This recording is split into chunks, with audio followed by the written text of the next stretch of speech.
Hi, friends. Joseph here, and welcome to Home of Sound. We started Home of Sound in this podcast series with one main intention: to help artists, promoters, record label owners, playlist curators, and others in the music industry share their messages and vision of the world.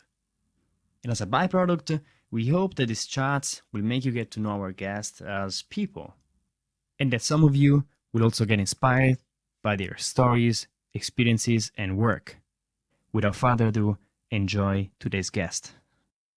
Karam in our Toubba is a Dubai-based, multifaceted DJ, promoter, founder of a festival, and director of a production company. As active supporter of the international underground music scene, he is dedicated to crafting his communication skills in order to deliver his message of encouragement to the world. Karam really cares of, to quote him literally, the sacred ground of expression we call Dancefloor.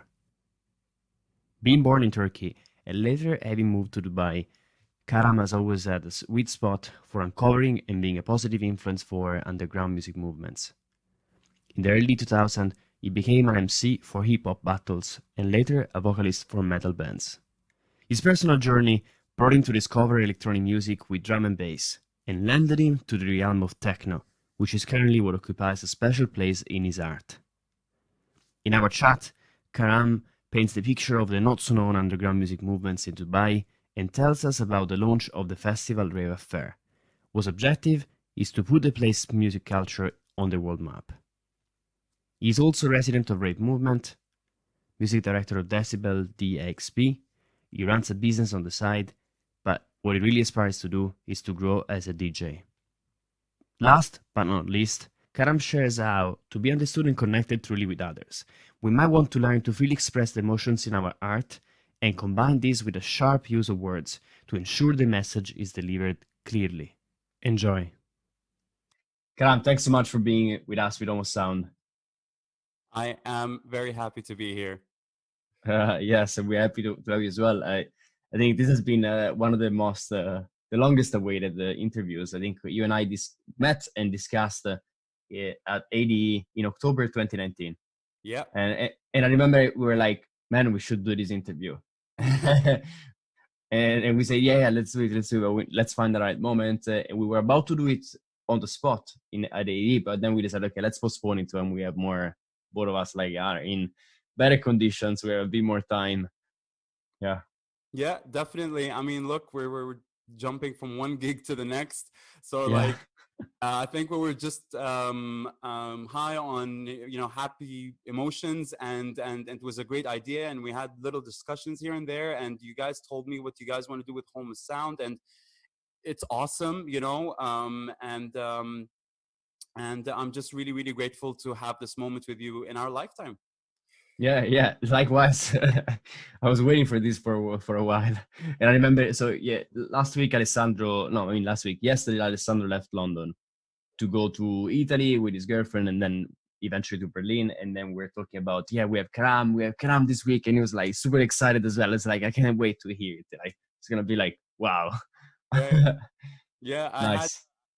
I had a discussion with him, and when we talked, he was just looking at me like, "Dude, you have to get on the show." I was like, "Okay, let's do it, So here we are, Yeah, amazing. Yeah, and so now it's lockdown times. Things are getting a bit better. How are you spending your days? And in a way, like what changed for you in your life from before lockdown and after lockdown? Okay, so before lockdown, like it was very common for us as human beings to leave our spaces. To we have this natural instinct to explore, even though we're going to the same street or the same club, but we have this sense of exploration to go outside of where we are. But when the lockdown happened, and I'll speak from my personal experience, so that adventure of going outside has turned around into an adventure going inward towards a vastness, like it's like a universe that is within me, and I'm exploring um, everything that I am or that I was in that moment, and try to learn more about myself. And so the journey towards myself has become easier because of the lockdown. And this is precisely where I still am at the moment, and Mm. I'm reaping the rewards of what the lockdown is offering. Yeah, which in a way is can be counterintuitive, because lockdown is perceived as being like everything is shut, the business or our normal activities are shut. But then it is an occasion for us to go inward and really face our biggest. To be even more specific, what the little list that you mentioned right now about things being shut, what actually shut down are the distractions, whether Mm. you consciously or subconsciously like see that or not, but that's exactly what they are. They were our distractions, so when it's at the end of the day, it's always about a point of view. And when we say point of view, it's always looking at a specific angle. So I chose to look at the situation objectively from a specific angle, from my point of view. And I was seeing like, okay, what are the pros? And these were the pros. And then they worked out for the goals that I had for my self-development. Yeah. Can you give an example of one of these goals? I'm Okay, really interested in that. very simple. So in 2017, I changed and turned my world around. I was going through a little bit of a hard time trying to find my voice, trying to find out, who I am, and trying to find out my identity, who I want to become, and where I was, where I want to go.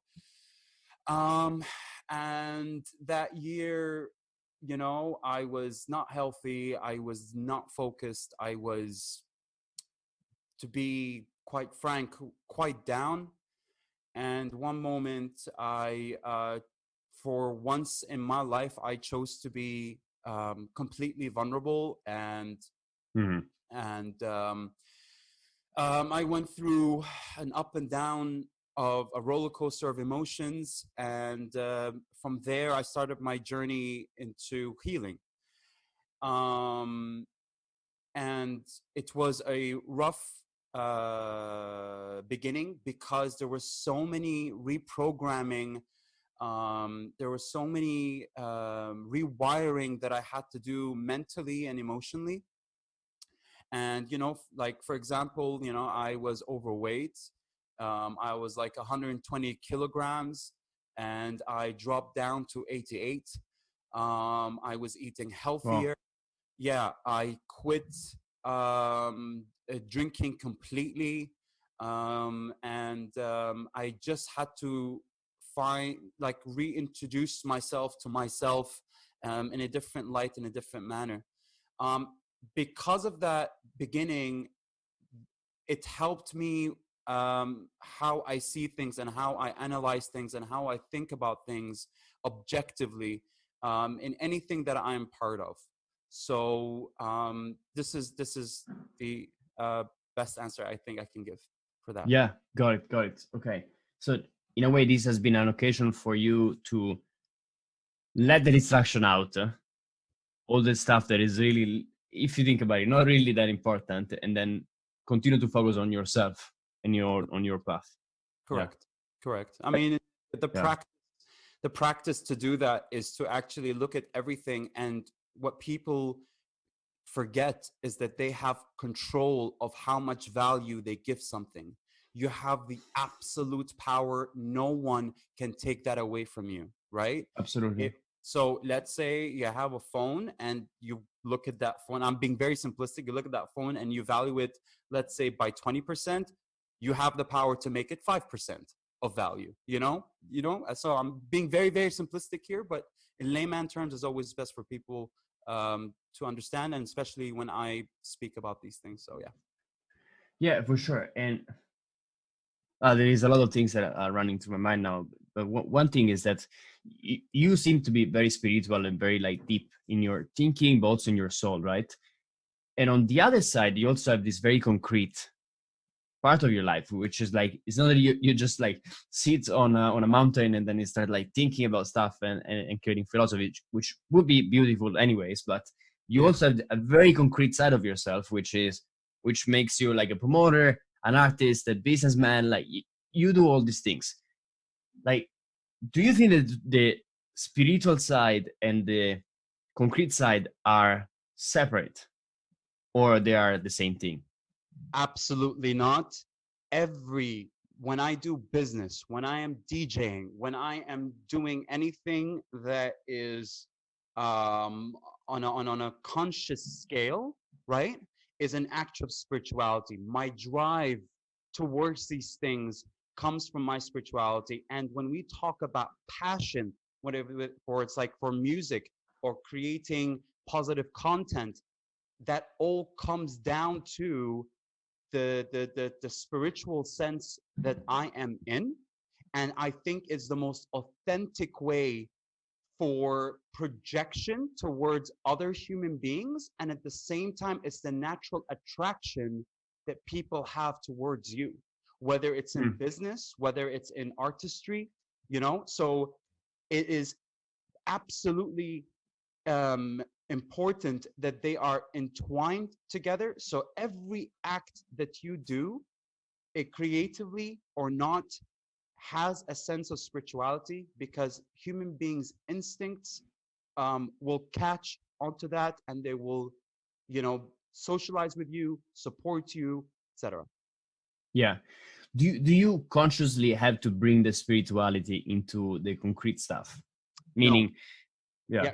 yeah, continue. Sorry. Yeah. No, I was thinking. So this is something that perhaps like I've seen people struggling with, and which is like, oh, business is business, or whatever. Music is music. You need to think about it also as a career, as a development. Like if you go with who you really are, which is what I define as spirituality as well, and you communicate that, not necessarily fits with your concrete purpose, right?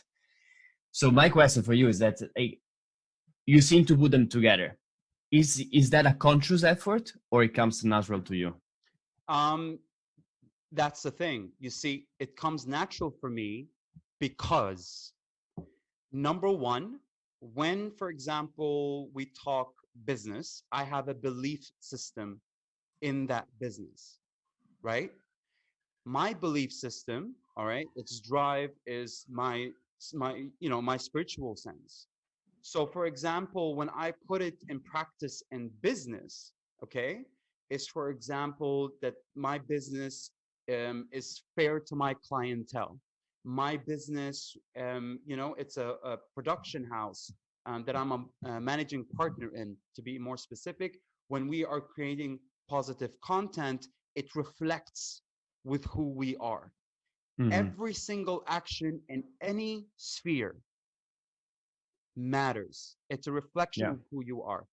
The biggest mistake, and I say that from my experienced opinion, is that you have to create this completely different image to fulfill the requirements of that specific industry.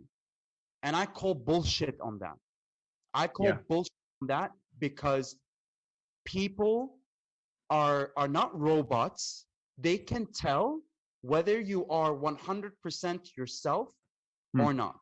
Now, someone would come and say, they bring up the argument of alter ego. I say, you know what?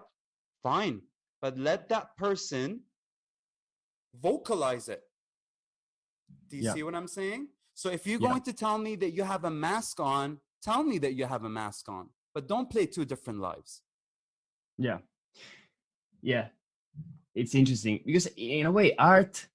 So if you think about actors are the masters of that. Like they need to put a mask. Like that's the definition of an actor. Like and great actors manage to, in a way, nullify who they really are momentarily to embody a character.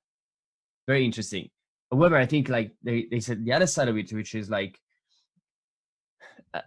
there is the commercial side of art, which means like sometimes there are trends, there are things that people react better to, that I see that probably influence a lot what people show about themselves. For example, when it comes down to techno and social media, I perceive there is almost like a limit on things that you can say or you cannot say, even though those are the things you think as an artist or as a person, right? Where do you think is the boundary, if there is any boundary? And what are the real struggles that people feel when they are showing the real selves? Um, we need to look at this from a very simplistic way. Okay, Mm-hmm. when we talk about being your true self, that means we're talking about vulnerability. So it's a question of how far are you willing to go to be honest with yourself, and how far are you willing to go to be honest with everybody else, right? Now, I am not saying that you throw yourself completely at people, right? But it's like a friendship. When you meet Mm-hmm. someone for the first time, okay, you don't tell them everything about you. You build that, right? So you build that, and you will know the time and place. You will find it instinctively. It's like the creative process, right? You'll have that magic moment when you can say, okay, I am in a position now to share something more about myself, right? Got it. And as you go along, um, some people might not like it, and that's absolutely fine. And some people might love it, not because of who you are, but because of your honesty. So they Mm-hmm. appreciate your honesty more than your true self in a way, right? Because Right. looking at perception, and perception means subjectivity. Then, and then you have the people that truly accept you for who you are.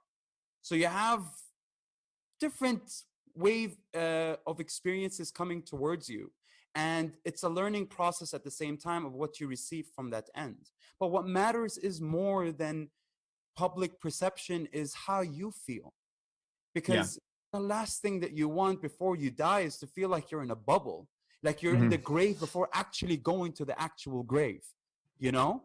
Yeah. So that's what matters the most. So yeah. Totally. Yeah. Okay. So particular moment in time, which is like the lockdown times for most of the world. Like, okay, let me try to reframe this question as to understand a bit more about you and how you split your time. So, Okay. what are the things that you are putting your attention on now consciously? You're deciding, okay, I want to put attention on, knowing that I want to feel that I'm not in a bubble. I want to be real to myself. Um, so um, so so the mechanics that I have, all right, is what I was learning pre-lockdown. What I was learning was about decisive decision making, right? To truly perform that as best as I can. Mm-hmm. And the area where I lacked, where I was hesitant to make a decision, was based on the strength of my assertiveness. So I had to work on my assertiveness as well. And it's nothing to do with dealing with anyone socially. It's just Mm-hmm. to deal with myself, right? So when I want to give attention to something, the first thing that and I'm very observant of when I'm doing this consciously. So when I'm putting my focus and attention to something, right, the first thing I need to do is call its name out. So for example, let's say I want to, and I'm being very simple here, I want to record a set. Mm-hmm. Okay, I want to record a set. And when I say I want to record a set, that means I have, at least from my experience, the way I feel it is like I begin to have like tunnel vision towards that goal. Mm-hmm. And I kind of naturally start removing all the distractions that's around me. Got So it. yeah, so that's the most Yeah. simple explaining it. Yeah. Yeah, got it. And you are involved, so you run a business which is Phenomena, right? Yeah. And it's a production company. Yeah. You are a promoter, you are a DJ, you organize a festival, and you do a lot of things. Plus, of course, you are engaged with supporting the scene and doing something for the community. How do you choose what things you should be doing and what not? What to say yes to, what to say no to? Okay, so the first, I said in the first thing that I actually do is the business comes first. The business comes first because it pays my bills. All right. Hmm. Part of my business is that we have two music platforms. We have something called Last Seen Live, which is Hmm. a music platform that allows different artists in the UAE, United Arab Emirates, to perform, and it's like a variety of genres. And it's actually my sister's concept. And because her philosophy is aligned with mine when it comes to music, that is why it naturally has my support. But obviously, we come from different musical backgrounds. But putting genres aside, or It's the music, yeah. exactly. So that's number one. Number two, we have Rave Affair. So the reason why we met in ADE, I was in ADE to announce Rave Affair Festival, which is an annual electronic music festival in the United Arab Emirates. When we did a little small party in Amsterdam, people were coming in and they're like, we were a little bit shocked, but we were also happy to have an opportunity to say, like, yeah, we have nightlife in Dubai, we have clubs. We actually met people saying, can you drink in Dubai, can you do this in Dubai, can Yeah. you? It was a little bit shocking because Dubai is not a new city, like it's everywhere It's on the been there. news. Yeah. So we were a bit like, what? But we obviously had an opportunity to educate, to have a conversation, and they were so intrigued by the idea because a lot of the festivals that happen in Europe usually happen in the summer, so when the weather is better. But if people want to have a music festival where the sun is out and the weather is amazing, right, and they want to escape the winter in Europe, they can come to Dubai, right? So we have big events in Dubai, but they have not reached the global attraction. Do you see what I'm saying? Got So it, yeah. this is what we announced when it comes to Rave Affair, and at the same time, I was there for a panel. So yeah. Yeah, and we're gonna talk about that for sure. Yes. So you choose, okay, business first is you make the decision because that is kind of the backbone of your life. It supports your life. Yeah. And then if someone comes to you and say, hey, Karam, I want to do, I don't know, I want you to be involved into a new project. How do you decide whether it makes the cut or not? So, okay, living here in Dubai for 25 years, I've been part of music scenes left and right, from rock, heavy metal, house, techno, drum and bass, you name it, man. I was there supporting all the time. I have a track record of this. Because I had this lifestyle of supporting, I was saying yes to everything. So I had to learn to say no in order for me to fulfill my individual needs and the needs of the business. So there's a lot of no's that I have said because I want to focus on the things that I truly want to build.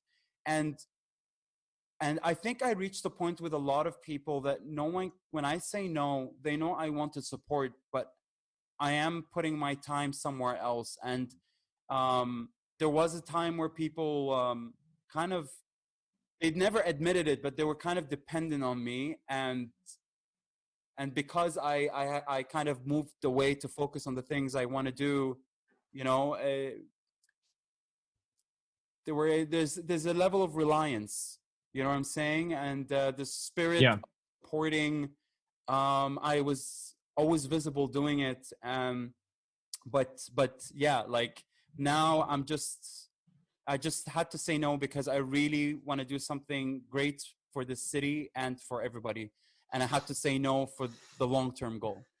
Yeah, yeah. And time is limited, so sometimes you need to prioritize things. Yeah. Going back to your roots, so you were born in Saudi Arabia, then Yeah. went to Istanbul for a while, and then you went to Dubai eventually. You moved to Dubai with your family. Yes. What's your story briefly, and what do you remember the point where music came into your life and you started really appreciating music? We'll never forget it. Okay. Yeah. So my father's an architect, and that's why I was born in Jeddah, Saudi Arabia. He was building a hospital there. Uh-huh. Then we moved to Istanbul. My father is actually from Syria. My mother's from Turkey. So we moved to Right. Istanbul. I think after Istanbul, we came to Dubai in April of 1994, again for my father, because, Dubai was opening up and a lot of architects and construction companies were coming in to build the city. And, I only knew Turkish, but I learned English and Arabic here. And so when it comes to music, it all started, and this is now a little bit of a backstory of Dubai because not a lot of people know this. So I'm going to take this opportunity to truly tell them that Dubai has history, but it's not documented. It's experienced, and you're listening to a guy who experienced it, okay? Wow. Yeah. So back then, vividly, I remember in the mid and late 90s, specifically and especially in the late 90s, we used to have Adidas basketball tournament, right? And there, we used to go, people used to go and stuff like that. And there was a lot of hip hop, all right? So hip hop is been around for a very, very, very long time in Dubai. And what's even more interesting, and I'm going to even go back to the late 80s quickly. At one point when I was at school, I used to go and work with my dad in his office. And this guy, he came with 4 kids, and he had like a cap on, and he came in, and we're just like getting to know each other. And my father's like building a home for him.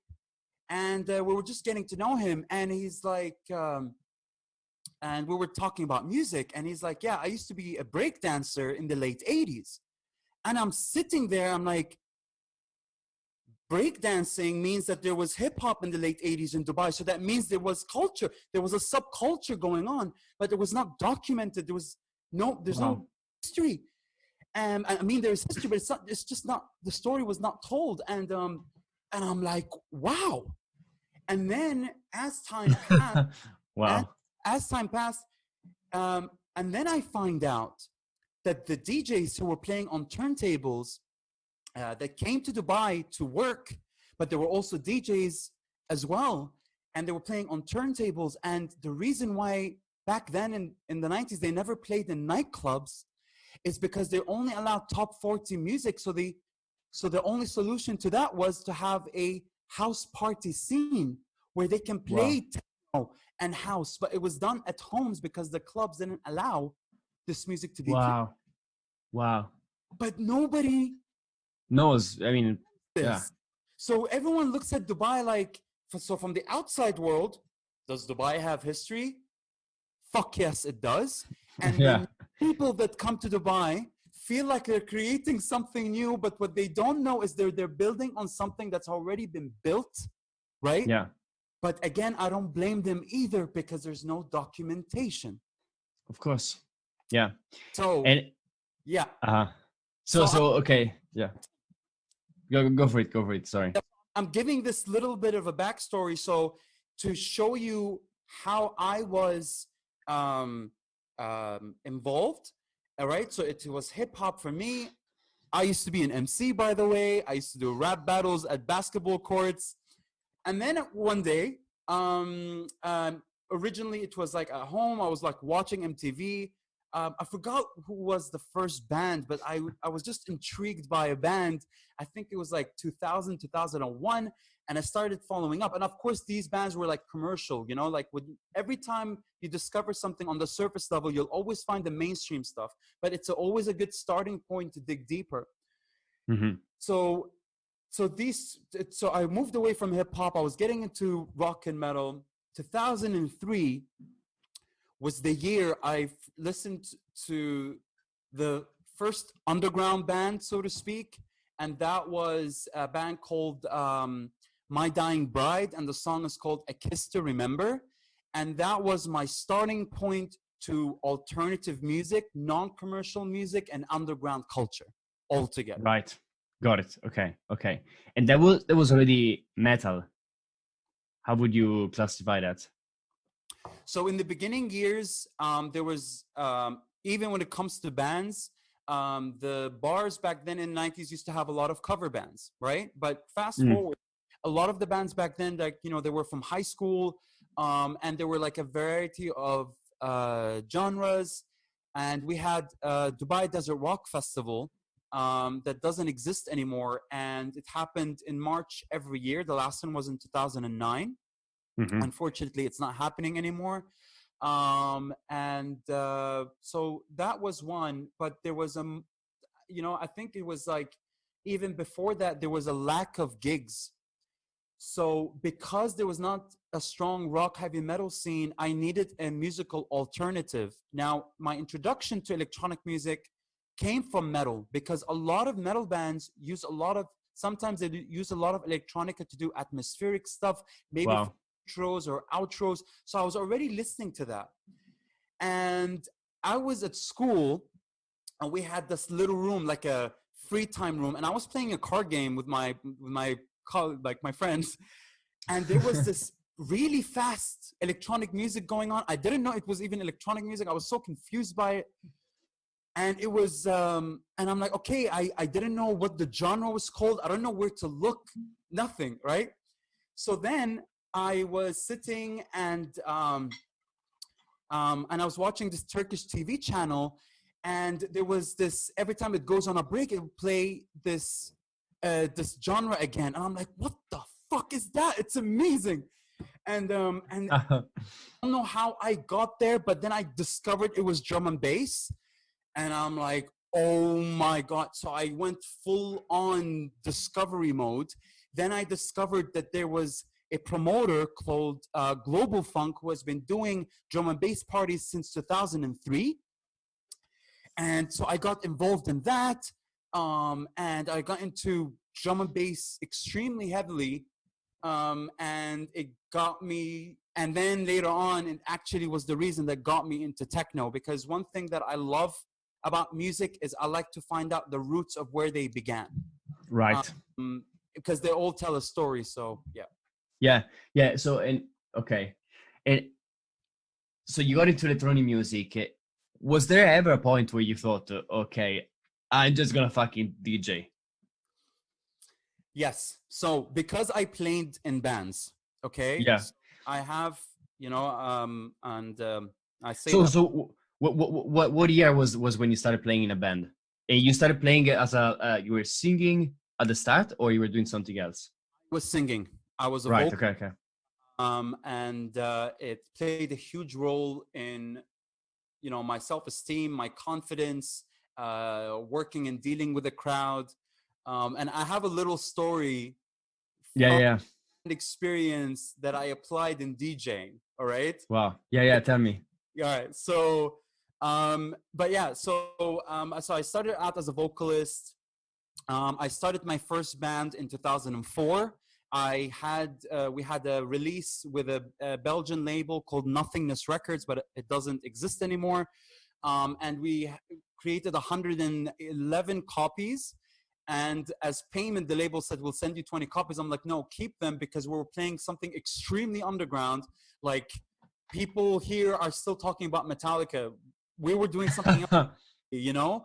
So, and then fast forward 10 years, somebody was selling the demo for like 150 pounds, because it's a rarity and they consider it like as a cult release.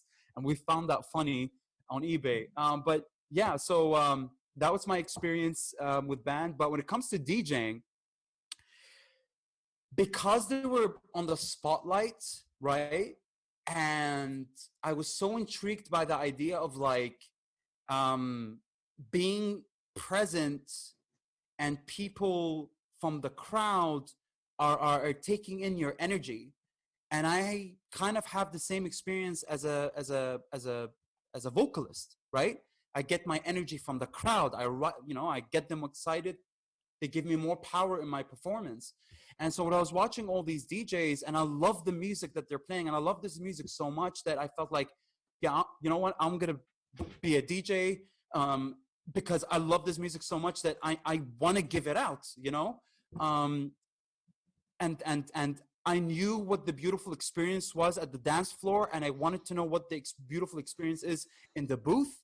And 7 years later, here I am still doing it. Got it. Yeah. Okay. Very interesting, because you went into like, so hip hop, then you transitioned from hip hop to predominantly liking metal. You were involved also like actually in hip hop. So you were an MC. Then you started singing in a metal band. You recorded a record, and you eventually said, okay, there is something in the metal that is like pulling me. It's like I feel something, and you figured out it's electronic music. So then you went into DJing eventually. Like, what is the common denominator? What is the thread? I'm very happy you asked, because of there was lack of rock and metal. I needed an alternative. I needed music with adrenaline. I needed music to really like to be hard, as hard as metal is, and drum and bass was my savior. And because I said, okay, there's not enough gigs, but I want to go out, so I kept on going to drum and bass gigs, and that got me more and more and more into electronic music. Right. And that's where the common denominator is. I needed adrenaline. And another thing was, the more I got deeply into drum and bass, the more I started finding the right labels and the right artists that kind of did dark music, like of the bands that I listened to. So the same experience is there, is just but they're just different genres, but the feel is still there, and that's basically it. Yeah, and what have you figured out? What is the thing that attracts you to music in such a strong way?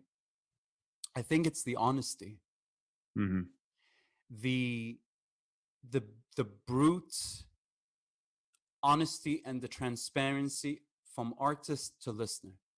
The more the artist is expressive in their creative process, the more I am I'm bewitched by them. I'm Right. like I'm under a spell.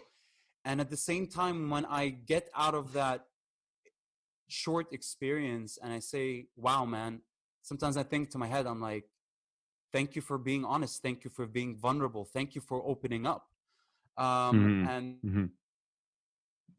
yeah, I always say it's a DJ topic, but I always say trust the producer, because I think a lot of DJs, they try to put tracks, trying to mix tracks as much as possible to show technical superiority. But the track is 7 minutes. The track is 7 minutes. Listen to what the track is. Let the track speak, and I think I'm not obviously criticizing. They're artistic in their own ways, but I think that if you trust the producer to in your mix, then sometimes you gotta let that track keep rolling, So yeah. Yeah. Got it. Yeah. And are there any producer or musicians who have been pivotal in your thinking, in your appreciation of music, or that you consider really honest? Depends on the genre. Which genre are we talking about? So if I ask you the question for your metal years, who comes to mind? Who comes to mind are two specific bands. My Dying Bride from the Mm-hmm. UK, and Evoken from the US. Wow. Yeah. Yeah. And what makes them special for you?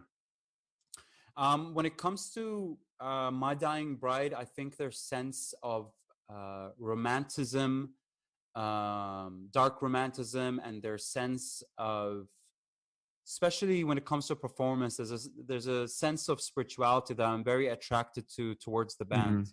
Mm-hmm. Unfortunately, I never had the opportunity to watch them live, so I depend on videos and the music itself to move me, and it always does, you know. Wow. Yeah.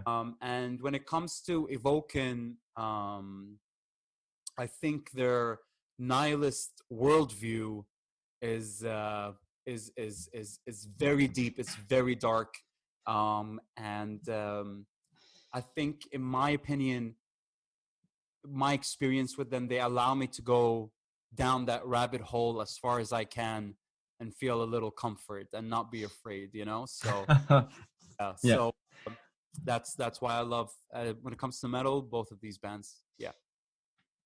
Got it. And in the electronic music realm. So when it comes to, let's start with drum and bass and jungle, Goldie. The reason why Yeah. I love Goldie is because he is 100% himself, offline and online, right? Timeless is one of the most important albums in electronic music. And if you don't know that, you have to get on that as soon as possible if you're a producer, because that album, you know, I think was released in 95. It's really significant. And the most important thing about artists for me is their attitude as well. So Goldie really, really is a huge influence for me in terms of personality. He's like, and especially, you know what's funny? He has a label called Metalheads, you know, and I come from a metal background, and he has a metal attitude, you know, like the no fear, say it as it is attitude. And I love that. And he was a huge attraction to me. So that's drum and bass. When it comes That's to great. tech, Yeah. um, uh, there's so many amazing producers. There's so many amazing DJs. But when it comes to personality, right? Mm-hmm. You know, when you listen to their music and then you try to understand them, and you can see the honesty. For me, it's Oscar Mulero. Wow. Yeah. His music. And you know what? Oscar Mulero used to play in a metal band in '94, Yeah. Machine Head, in Spain, right? And so he posted all his old sets on Mixcloud, and I went back to his past, and his promo pictures, like long hair and like, you know, like Yeah. that level of honesty back then until now is so consistent. I'm like, again, there is a character, there's someone who inspires me, that motivates me, who comes from the same background that I have. And I had the opportunity to close after him in Beirut, in Lebanon. And that same weekend, I played with my band the next day. That was the best weekend of my life. I did a close Wow. after Oscar Mulero, and I slept for 2 hours. Went to band, but we had to wait for 5 hours because of the equipment didn't come. We did sound check. I came back. I slept for another 2 hours. Had a shot of Jack Daniels and went performed with my band. You know, so Amazing. Yeah. so yeah. When it comes to techno, Oscar Mulero is top there, and also another person for me in the techno world, that I'm highly influenced by, is Dasha Rush. That's Rush. Yeah. Rush, yeah, yeah. Mm. Musically, she's a big inspiration, and yeah. So these are the two people in the techno world that I look up to. Yeah. And Dasha Rush, like, I presume is also because she's very honest and very, in a way, diverse and unique. She goes also from I don't know I don't know her music that well, to be honest. I haven't never dug into her music, but Yeah, I appreciate the diversity of the production. She goes from the very fucking industrial, in your face stuff, also with the live with A and D, and to more like ambient, weird experimental stuff on raster. Like it's incredible, no? That to have Yeah, that span and be still consistent, be still yourself. definitely, definitely. And like there are some people, when we in the beginning we talked about instinct and how we perceive people's Mm, actions. There's people you don't even need to talk to, and you and they tell you who they are already, you know, wow, through their music. And that's what I feel mostly about Oscar Malera and Dasha Rush. wow, Um, really, like even as people, um, they I'm not trying to say that I want to be like them, because I am who I am. yeah, But what inspires me is the honesty, and how they are in their creative process. And yeah, so yeah. that's the way I see it. Yep. Makes a lot of sense, and the honesty attracts us. Yeah, because we feel connected, we feel also safe in a way. Like the person is like nothing to hide. Yeah, Yeah, exactly. and And one thing that we have to be fundamentally clear here about is that there is a practice and need to learn how to communicate. hmm, When you know how to communicate, and this is the thing with a lot of producers, they know exactly how they communicate their vulnerability and honesty with music, but when it comes to a conversation, they'll always end up being misunderstood. hmm, Do you see what I'm saying? In topics of being open and honest, right? right. So they're trying to S- convey a message, yeah. but they're not communicating it the right way, especially on social media. Okay, and this is something that I really want to speak about with you, because you for me are an inspiration in terms of honesty, integrity. Like you're very transparent, and you speak from your heart, and you can see that you do that in person when someone meets you, and you do that on social media. And I feel that sometimes a lot of us, me included, have kind of a limit on social media. There is Okay. almost like there's a threshold of what you can say, or what you should say, or what you should not say. Yeah. That is a limit set by it's always by our perception, first of all, but it's almost like uh, I feel in the techno scene that limit is even bigger. Like there is some stuff that if you're in the techno scene you just cannot do you feel the same way? And And yeah, I know you have a perspective on that. so look, again, I come from a heavy metal background, okay? The culture that I still am in, is the fact we used to say it as it is. But it's not not the words that I'm talking about here, it's the strength Mm, to speak. So I got that from the heavy metal world, right? right. So as I grew older, right, and by the way, I'm gonna say this now, all right, because now we're gonna get into a lot more detail about this topic.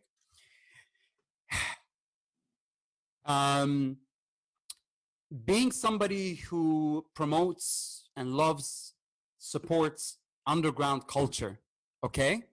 Hmm. Um, what I learned from underground culture is the position to be um, um, honest and to communicate exactly what you want to communicate. The problem is that what happened with me was that I was so passionate about what I believed in that passion turned into hate. Mm, And then I ended up breaking the ethical code of what underground culture is all about. mm, So I had to change strategy from being a hater to being compassionate, empathetic, and understanding, so I can have effective communication to get my message through and to have more people inspired rather than putting them in a pedestal to judge them, right? right. So keeping this in mind, when we talk about the techno scene, what you should say and you shouldn't say, it's the only reason why these things exist is because people didn't brush up their communication skills. If you know how to communicate, you can talk about any topic, anything, right? But you need to know how to communicate. And how do you do that? If you gotta allow your emotions run, you're gonna mess up. But if you balance it with your mind, so you are strategically thinking how to word your emotions, this is where you feel a lot more free. You feel liberty because you're allowing to your brain to formulate the sentences and the paragraphs and the words that you want to communicate to your audience. If you have a strong skill of communication, you will not feel that, oh, I shouldn't say this because it's bad for my career. I should say that because it's good for my career. All that starts to go away. You get me? All that starts to go away. It's as simple as that. So using the limit, so where is the limit? The limit is not offending others intentionally, not causing harm to someone intentionally, not pointing the finger at someone for hate. Here's what happens. If you say and you claim that you are part of a subculture, and that subculture, right, in terms of, for example, when we talk about homophobia, Islamophobia, racism, or any kind of ideology that puts somebody down, right? And you have any of these ideologies within a subculture that has a history of fighting.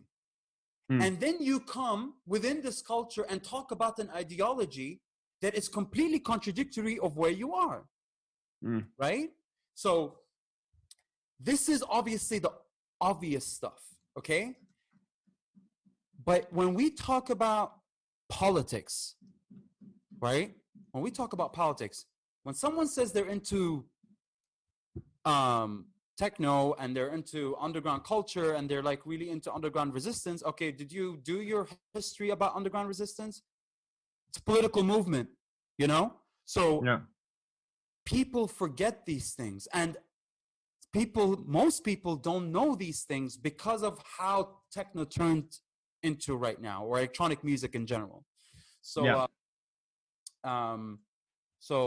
yeah, I mean, people can talk about what they want to talk about, but they have to know how to talk. It's and communication is a skill that you learn. You're never born with it. You have to brush up your communication skills so you're not misunderstood. But if you get to talk about justifying hate of any kind or discrimination of any kind, get the fuck out. It's as simple as that, you know? Because let's face it. Yeah, let's face it, bro. Like Hitler, right, had a shitty fucking ideology, but my God, his communication skills is through the roof. Yeah. Do you see what I'm saying? So if you get to be like that, fuck you. It's as simple as that. Yeah. So the from what you're saying, I think I'm thinking more and more about is the real limit is not harming the community you're in or other people, like not doing something that should cause harm, psychological or of other kind, to other people. So that is the real limit. And aside from that, learning how to communicate your message in a way that at least you get a shot at people potentially understanding it and liking it.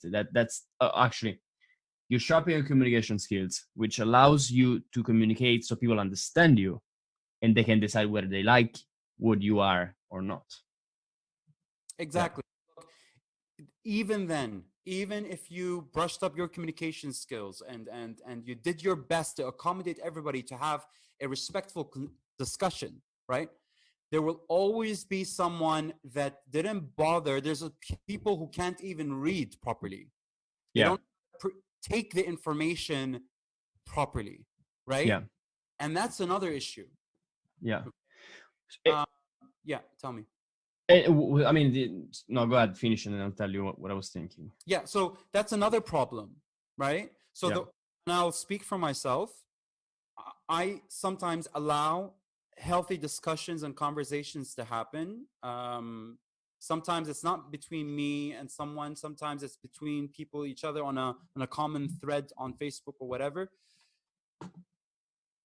I work as a moderator for myself and for others. So the moment that somebody decides to drop their morality in order to carry their emotions and treat people that they disagree with like emotional punching bags. I don't give a fuck how right you are. If you're being disrespectful, because morality, for me at least, should come above everything else, right? Got it. So if you can communicate in disagreement with respect, fantastic, right? If you cannot and you allow your emotions to get the best out of you, you need to fucking work on your shit. Yeah. You know? So that's the way I see it. Yeah. So And the big yeah. No, sorry, continue. No, because look, when you look at historians or when you look at scientists, right? They don't allow boundaries and limits because they want to get to the best truth as much as possible. So when they sit around and discuss things, they have a level of respect towards each other. They put morality first. And that's how you get to the bottom line or to the end or the conclusion, right? And people need to develop that. So when you do that, you have a healthy discussion, and then you get to a more positive conclusion, and you move forward that way. So yeah. So disagreement with respect, right? That is the key. Exactly. Yeah. Because reaction matters as well.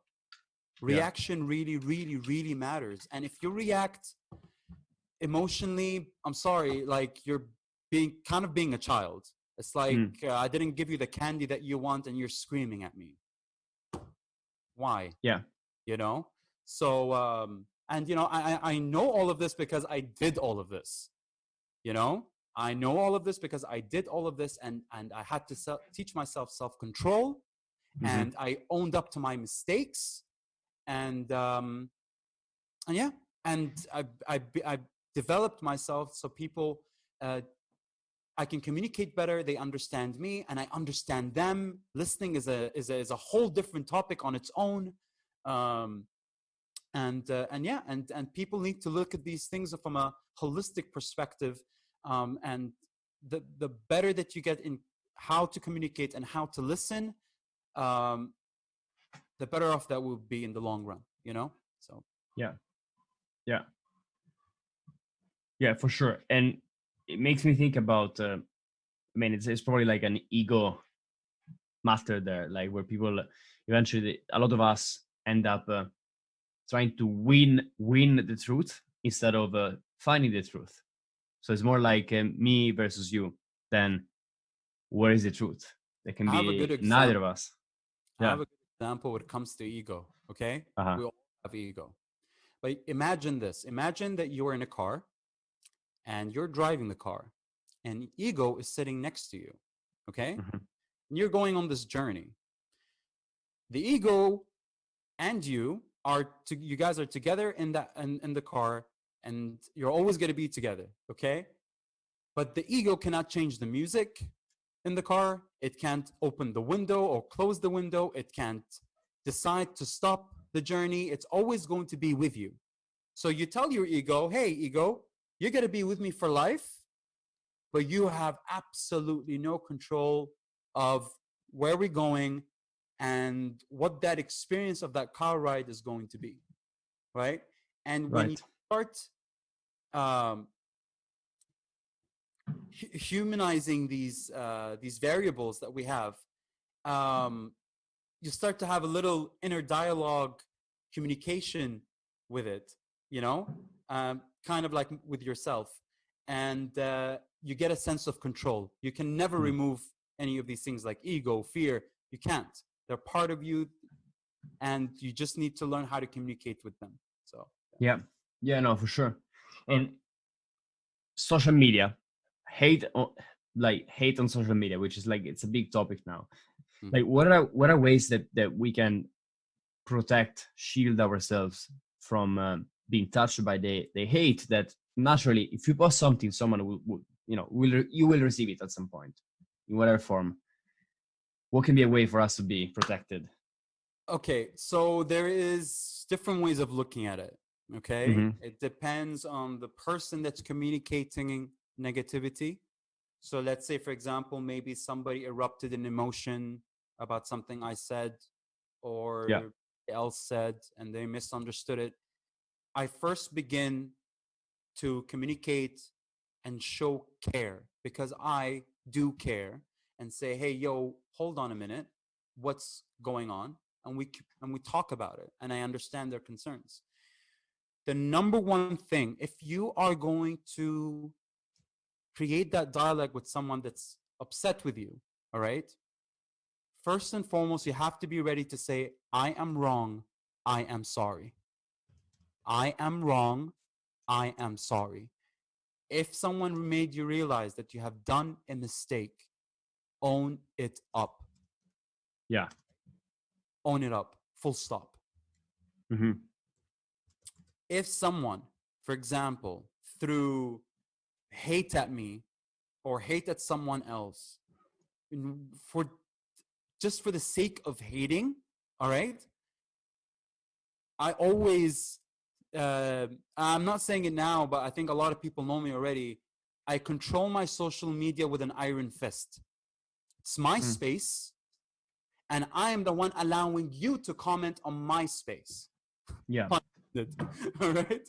So, and so if you're gonna be hateful, I'll just delete your comment. You don't exist.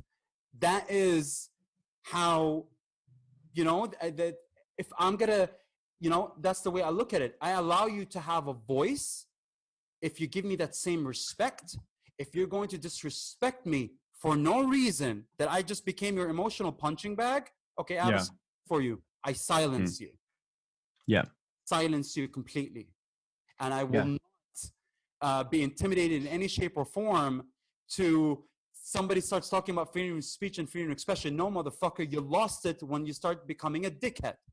You have your freedom of speech, you have your freedom of expression, but if it's not used in an intellectual level, but used for hate speech or some emotional problem, I will deal with you the way I see fit, and I will silence you. Yeah. And you want to try again, and then you're respectful, I will engage with you. And if you're right about something, I will say, I am wrong, I am sorry. It's a great approach. And it makes me think there's a guy called Tim Ferriss who runs a podcast, one of the biggest podcasts about people eventually. And he says, if you like put hate comments toward me or other people in my blog or in my social media, it's the equivalent of coming to my house where I have allowed you in and you're just spitting on the table, putting your feet and then throwing stuff on my floor and breaking my vases, right? Why would I allow you to do that? Correct. Yeah. Correct. I mean, think about it from this angle. We all know the mental health effects of being online. So we have the offline topics and now we have the online topics, right? Yeah. Am I gonna allow hate 24/7 and I have to go see a mental health expert because of the shit that's said to me online? No, I will take a bold move. You had, and I say this in simplicity, right? You had the courage to publicly, be a hateful person. So then I have the courage to publicly silence you. It's as simple as that, because I will not accept to go through words of hate and then I have to go pay money to deal with it and shit like that. Like, how many artists have to come out and talk about this stuff?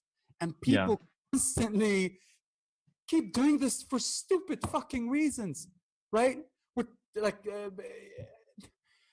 oh man, it's impressive. Yeah. So see, I rule my social media with an iron fist, man. Look, someone comes to me with the utmost respect, with the highest level of integrity. You have the floor. The spotlight is on you. You make sense. I say, you know what?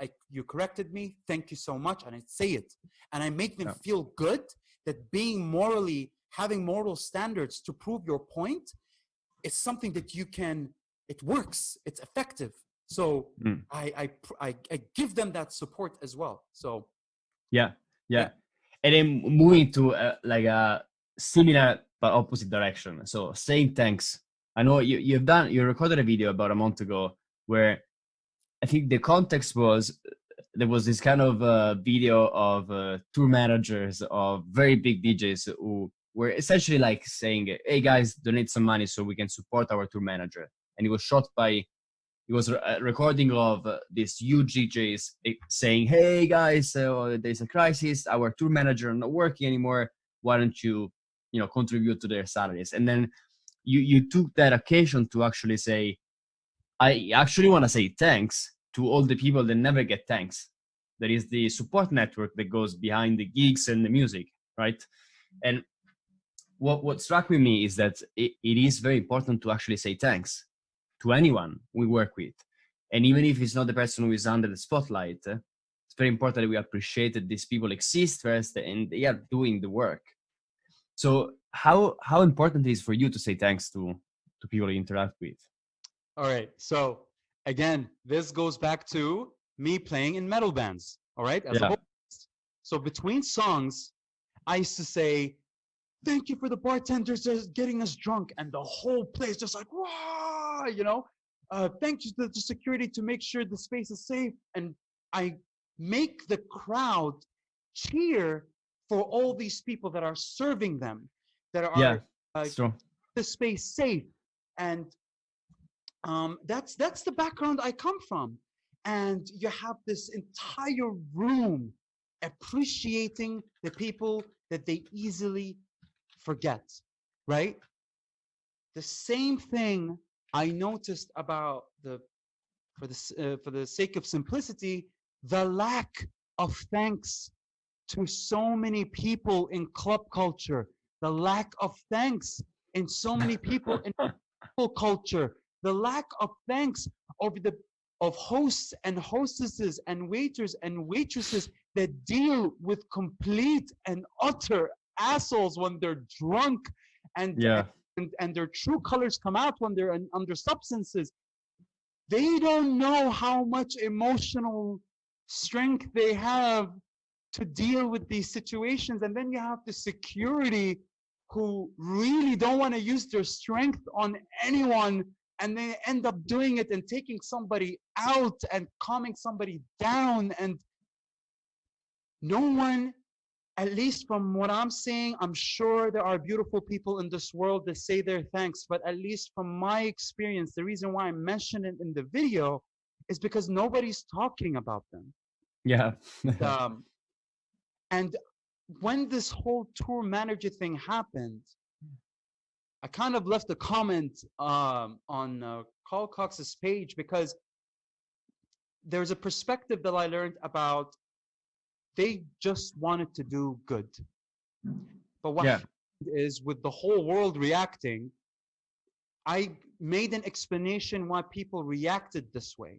And my explanation was, the tour manager thing is not truly the issue. It was the trigger to a huge number of issues. And that was the boiling point, and that's why people reacted that way. Yeah. And obviously, as time passed, and I heard their narrative, um, when they didn't know what they were getting themselves into and stuff like that. Look, I'm not gonna press on it, because holding a grudge like that is not good for the soul, number one. And number two, people fucking make mistakes. And if Yeah. you looking at these big artists like fucking like like gods, and they should be like perfect, I'm sorry, man. They're You're not. the issue here because of how you perceive them. So They're all people. Yeah. and one more thing I want to add, and I have to say this: Hmm. learn to forgive, please, please. Yeah. Like, look, and I will say this, all right? So every time, but for example, like 10 Walls, he made up his mistakes, he owned up to it. I don't know for how many years he's been trying to do his best, to fix this, and now people use his name as an insult. I don't know the story. I don't Um, know 10 words, but he made a horrible comment on social media about gay people, and mm-hmm. that obviously affected his career, or the gay or transgender, I forgot. And he worked with a transgender artist, and he's been trying to be a beacon of light for people who perhaps have these negative beliefs, and he can show change. Do you know how many TED Talks are there of extremists or ex-neo-Nazis that come out in public and say, this is what I was, this is what I have done, and this is the change that I am making?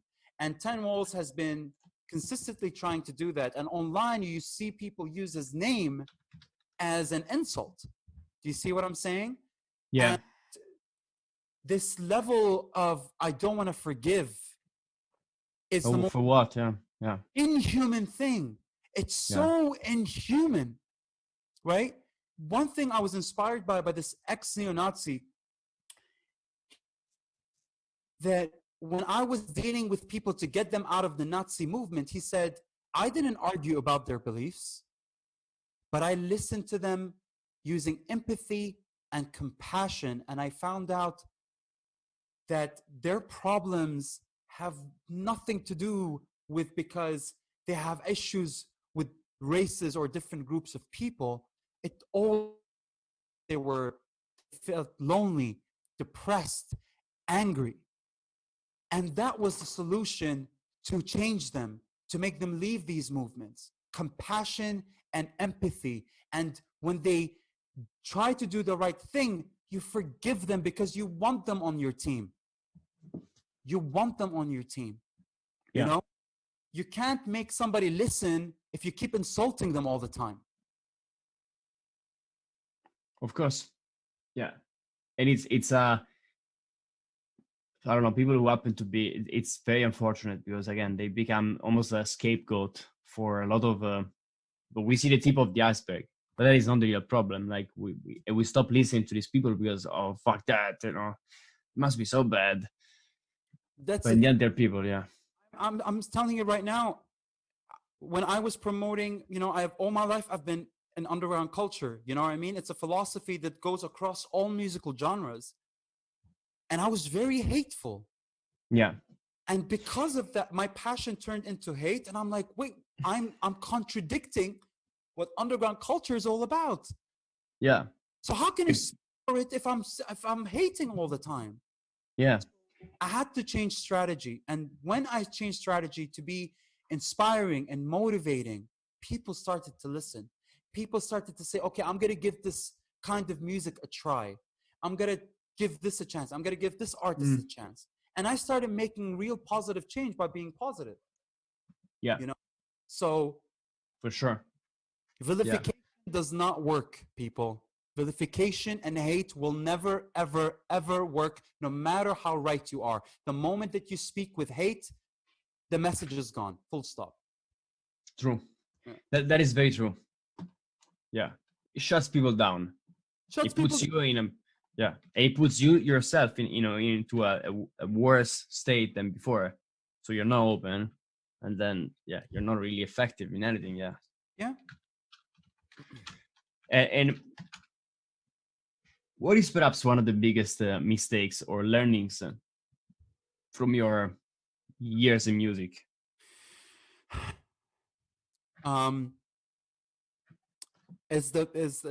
Actually it is the thing I was talking about. I think my biggest mistake was that I was extremely critical, and I had high expectations, because if I evolved and I went deep and deep in music, discovering artists, consistently discovering artists all the time in the metal world. Like in the metal world, when I was, the bands that I was listening to at the time, most people were still listening to like Metallica and Megadeth and shit, When it came to drum and bass, same thing. When it came to techno, same thing. Or house music, same thing. And I was like, how come that I can reach this point and everybody else is not? And and it just used to upset me. It used to eat me up, you know, because I want the music scene to evolve, to move forward, to people should not be in a bubble. They should always be in a exploration when it comes to music. Just like when they want to explore themselves in self-development, they should use the same process to look at the product of music, which is an emotional product that can elevate them, that can give them different experiences. There's a million stories that is told after we die. But one thing we know, we're all going to die. So before you die, make sure you experience the way you go travel around the world, for example, to experience different things. Let music be that language as well for your soul, man. You know? Yeah. So, and I was so upset because that was the passion that I was following, and that passion turned into hate. And the Right. mistake I did was I turned into a hateful person, and I deteriorated as a person, and my intent from inspiring and motivating turned into putting people down, and I failed myself, and I failed the culture and the music and the morality behind it as well. And I was Got like, it. this is wrong. So Yeah. that's this mistake. Yeah. And it's not worth it. Yeah. Guys, I'm telling you, I was the biggest ranter, the biggest hater, and the most loudest, and I was unapologetic, and I was very arrogant. And I'm telling you, it's not worth it. Been there, Yeah. not worth it. Yeah. I mean, anything that separates us from the rest of people or the rest of the world, it is intrinsically something that is not going to lead to a good place. Yeah. Because it leads to. Yeah. And I had to go back to square one, and I put morality above what I believe in underground music and what I see, how I see mainstream music. All that shut off. I cared about being a good human being, and I put that first. And when I put that first, it supported what I believe in. Yeah. So, and yeah. That's great. Yeah, it's great to know, and I can totally see like where it comes from and what is the struggle that you have been through, and where in a way led you to be who you are, which is a great in itself. 100%. 100%. 100%. Yeah. So in talking about the city you're in, Dubai. So tell us a bit more about the scene. So it is a scene that has a long history of music. It's a young city compared to other cities in the world, but there is culture, there is music. Yes. So what is the scene now? Electronic and non. All right. So I'm going to say it as it is, because it's always good to have a concrete starting point, right? And it's always best not to make excuses for it, but there's always good to elaborate on the whys. Yeah. So it's not justification. So here is what's funny. Dubai is a city where there is a hidden subculture that's not been exported yet, and what it's lacking is creatives in music. It doesn't mean that there isn't, it's just that there isn't enough. All right? So every music community right now is they're doing the work, they're creating music, but nobody, like Dubai doesn't have a soundtrack. So when we talk about Detroit, it has a sound. When we talk about Berlin, it has a sound. Dubai doesn't have one. So is starting to develop. We didn't reach there, but it's starting to develop. Yeah. And okay, I'm sorry, go ahead, and then I'll ask you. No, please ask me. I was gonna say, like, is there other artists, other genres, other clubs that are shaping this sound the most? I will tell you. So for example, right? When it came to Analog Room, all right, Hmm. it's a promoter now. It's now that they own a club, which technically means that they are an institution, Hmm. and we are still in the educational phase. And the reason why we are still in the educational phase is because when it came to the mainstream events, Dubai has a history with trance music, right? In Yeah. the big clubs. Trance died and deep house took over, and then deep house continued. Then there was the rise of minimal. And you Mm. know what's hilarious about this? What's hilarious about this, when it came to trance, it was highly influenced by the scene in Beirut. So the people Wow. that were throwing parties in Dubai were taking the what was commercially established from Beirut and bringing it to Dubai. We had a club called Peppermint, right? It's even the time when Carl Cox was playing trance, right? Hmm. In the early 2000s, and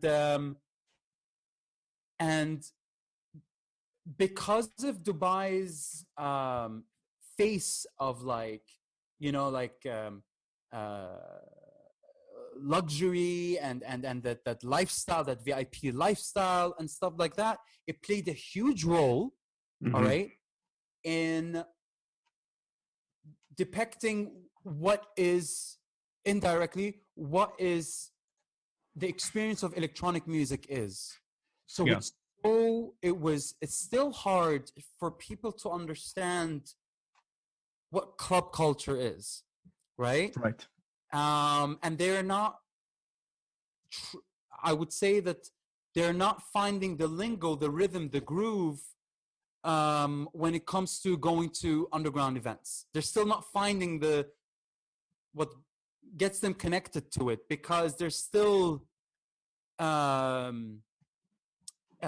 what do you call it? They're still attracted to the big lights and the big stages, Mm. which I don't have an issue with.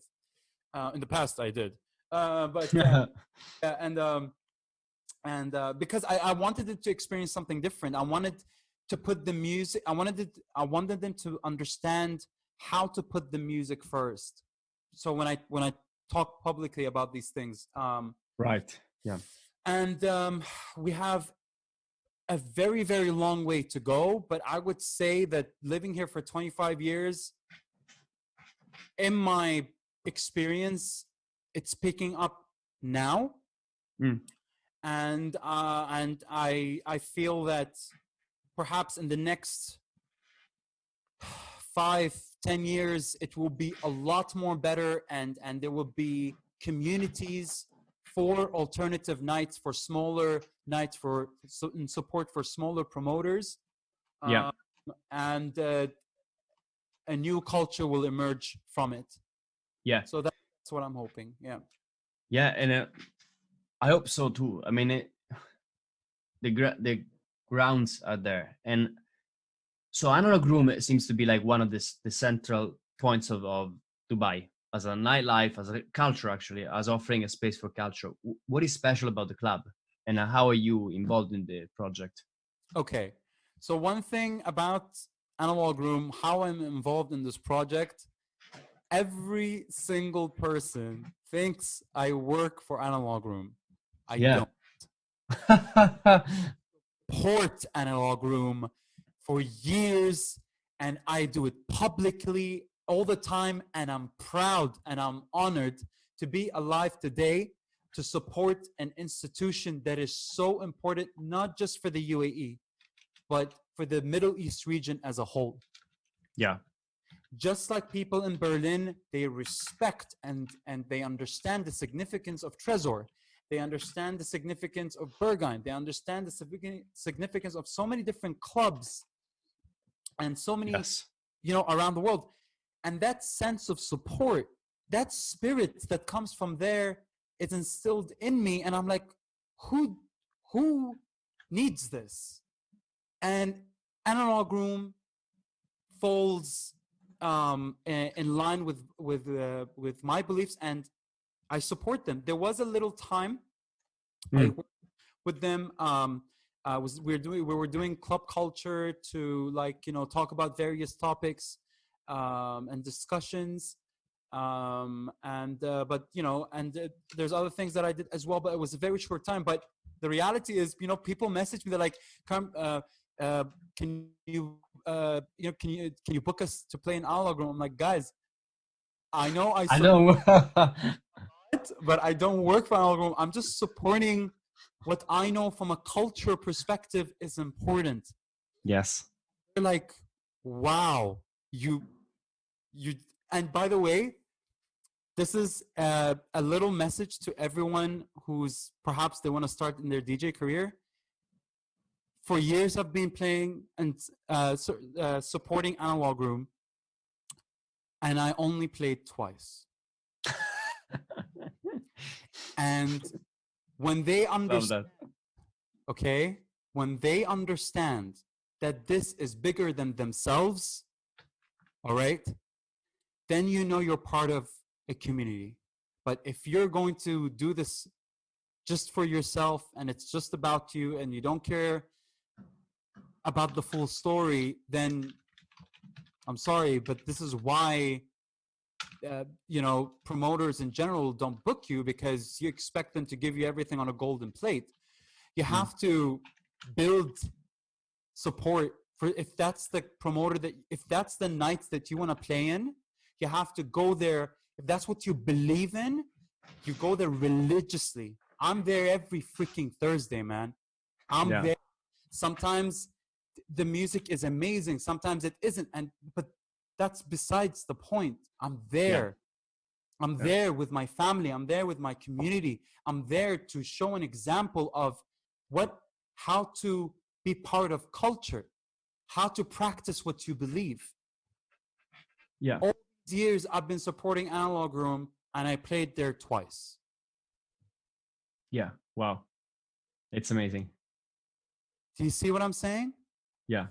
So if you're new to this, and you really believe, and you don't just make this about you, it's a whole, when it comes to underground culture, we're a family. And when you support the promoter, even if you're not DJing, you support and you support and you support, Yeah. and you something. And you know what, when you support, by the way, this is what happens. You make sure that that platform is still available, so when your chance comes, you can play in it. Yeah. So yeah. That's great to also know and appreciate more about Dubai. I mean, I live in London. In a way, I'm lucky because it's a big supportive scene, and it feels like people are supporting each other a lot. So I think it's something that I've been lucky to in appreciating for a lot of time. But it is very important to be part of that scene, and Definitely. independently from the outcome, from that, if that will lead you to more gigs or business, right? But here's the thing. Okay. Do you know why I party? Tell me. Yes. I will tell you why I party. I go to a party to celebrate the values that I believe in, that I uphold in my lifestyle every day, right? Yeah. I'm a person, who stands for justice, right? Offline and online, I'm active. If sexual harassment happens in front of me, I'm not a bystander. If racism happens in front of me, I'm not a bystander. I do something because of what I believe in. And electronic music has that spirit, has these values. So when I go to a party, I'm celebrating my values with everyone around me who are there to celebrate their values as well together. Yeah. That is what a party and an event is for me. Yeah. So if you are part of this culture, you have to be there holistically, not just as a DJ, not just as a producer, but also as somebody who's a dancer, somebody who doesn't just depend on security to do the job, to make sure that the sacred ground of expression, which we call the dance floor, right, is a job only dependent on them, but it's on us. It's our responsibility. And then when you have a bad apple in the crowd, that positive energy, that harmony can be an subconscious influence that they would stop their negative intent before they actually make it into reality. So Yeah. you have to look at the whole picture.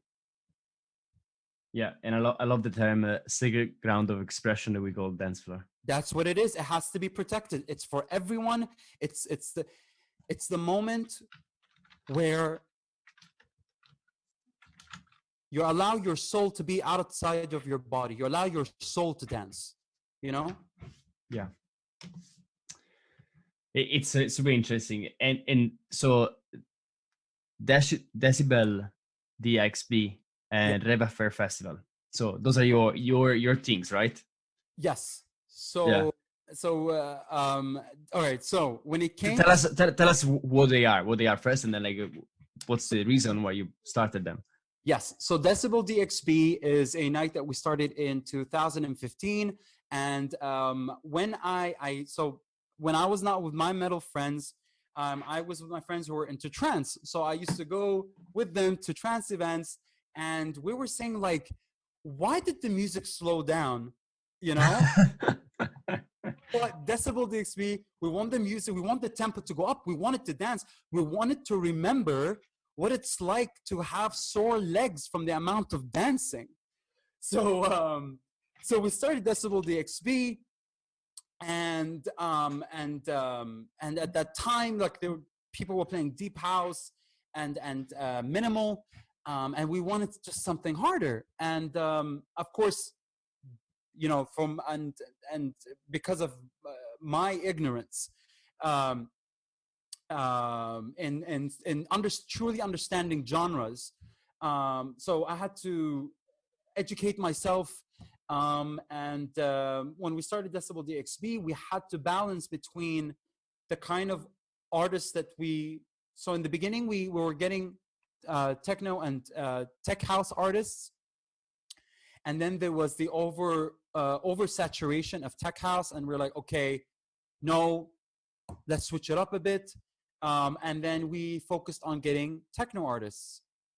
As I started to get into more educating myself more with techno, we reached the point where I was explaining that we would have mainstream techno artists and underground techno artists. And the reason why we felt there was a need to get mainstream, because people were not even used to that. And let me give you an example of this. We booked Charlotte de Witte, right? She comes to Dubai. We had people from Lebanon, Jordan, Bahrain, Kuwait, Saudi Arabia, where it doesn't even have club culture. They came to this event, right? And people from outside Dubai were more than the people than being in Dubai. Yeah. And that kind of tells you that even with the mainstream artists, right, Dubai doesn't know what's going on in the world. And every single artist, by the way, where I will not mention who they are, but they're big names that I had a little chance to talk to, they always say Dubai is a year and a half behind in music. Because they have to play on the level where Dubai is when they play these in big places.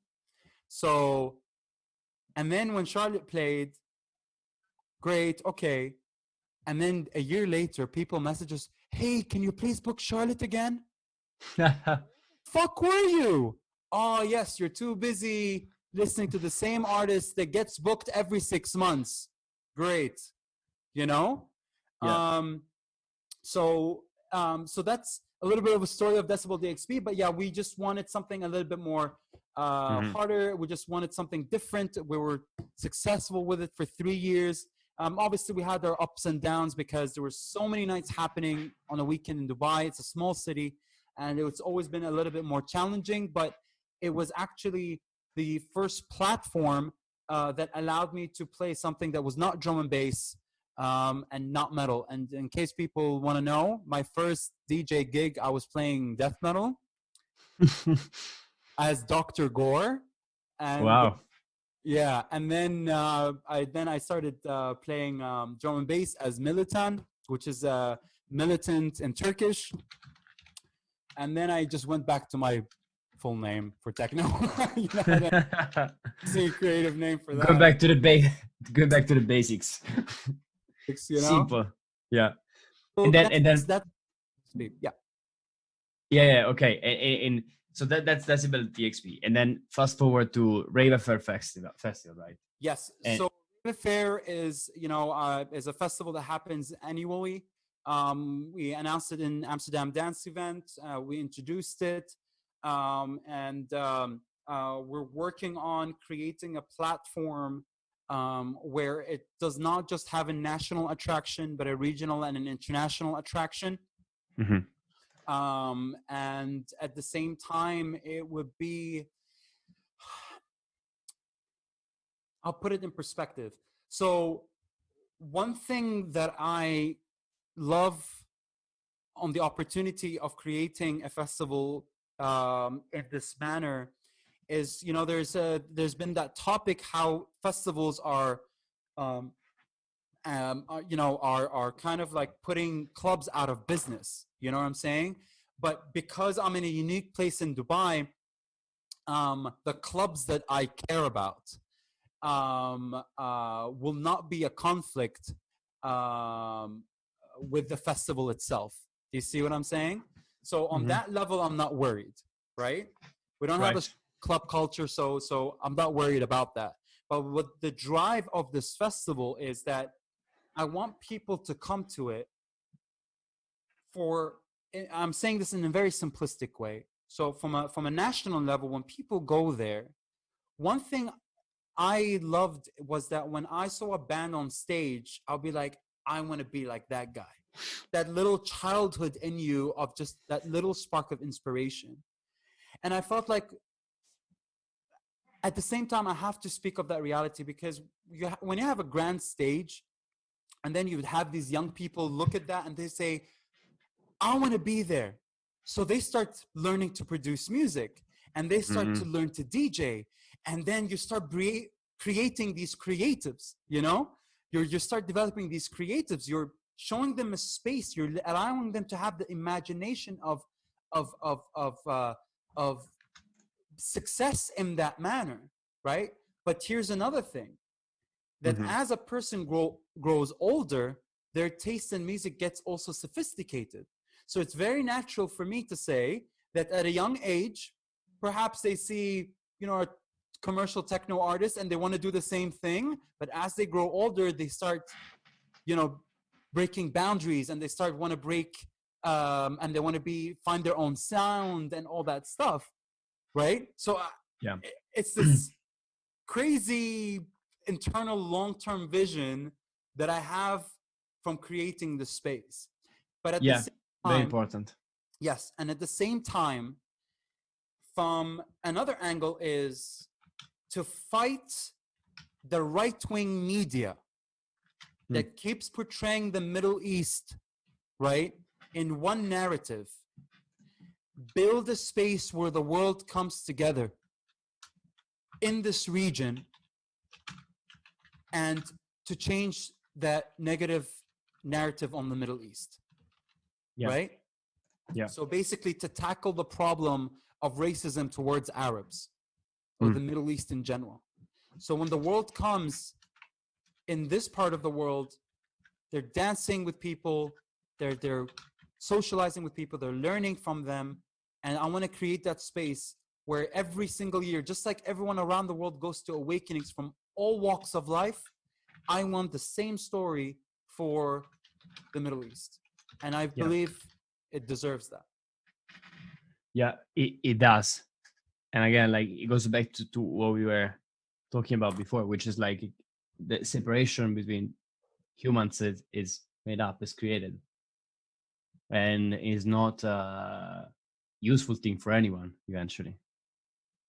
Leads to hate and doesn't make any sense. Exactly. Yeah. And just so we don't forget as well, there is also rave movement. Yeah, Okay. rave movement. Yeah. Hmm. Yeah, but I think I don't know if there's a specific question you wanna, because I know you singled it out, so I just want to make sure maybe you have a specific question before I start. Yeah. So when I was like looking for all the things that you do, like I wanted to really get the big picture Yeah. of essentially like how you pick projects and how you look like what is the narrative like that is what is the most interesting part, right? But is rave movement okay? Tell me the idea about rave movement, Okay. and then I wanted to ask you like how is that connected with the big picture that you just described?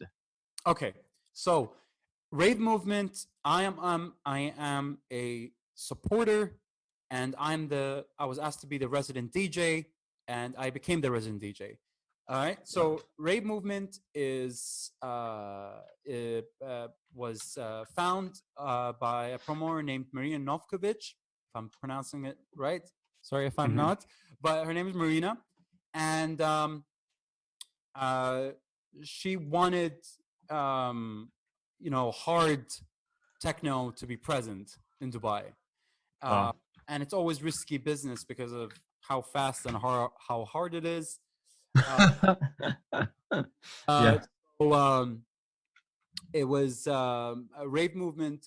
Is it happens? The night happens in a club called the Hatch, which is 7 meters down underwater in a 1960s ship, Wow. called Queen Elizabeth II. Shit. Yeah, yeah, it's a very, very unique place. So Yeah. basically, rave movement happened, was created to have an alternative sound when it comes to raving, basically. Got it. And this is the place where Tommy for Seven played as well, right? Yep. You and I remember. Okay, here's the connection that I made because I remember you told me about this night when we were at ADE, and you were telling me like it was kind of a special night, not only because you had Tommy for Seven that you like, but because of how the night went. Can you tell me a bit about the story? Yes. Um, so we had Tommy 47, and the most beautiful thing was that when we have these nights, because Dubai is a transitional city, so there's a lot of people coming in and out, right? Which is Yeah. another topic why there isn't enough a strong music scene, because people sometimes have to leave because they don't have a platform, so they leave in order to found their musical career. But Hmm. anyway, so we've met faces who are also into the harder side of techno, and we were so happy that we didn't feel like we were alone. Yeah. And the even the people who are not into hard techno but they want to experience something new, they were, because the authenticity was so real and it was so there. And even the concept of putting stickers on people's phones, which is alien in Dubai, people felt a little bit more free. Mm. And those that, there are so many people in Dubai that they're grateful that rave movement exists, because if they didn't have that, the only thing that they always did before was go to Berlin to get what they want and then come back to Dubai. Hmm. That's always been the case. But now they're like, oh my God, there is something like this in Dubai, and an outlet for them to be free. And people came with their outfits that they would wear in Berghain. And and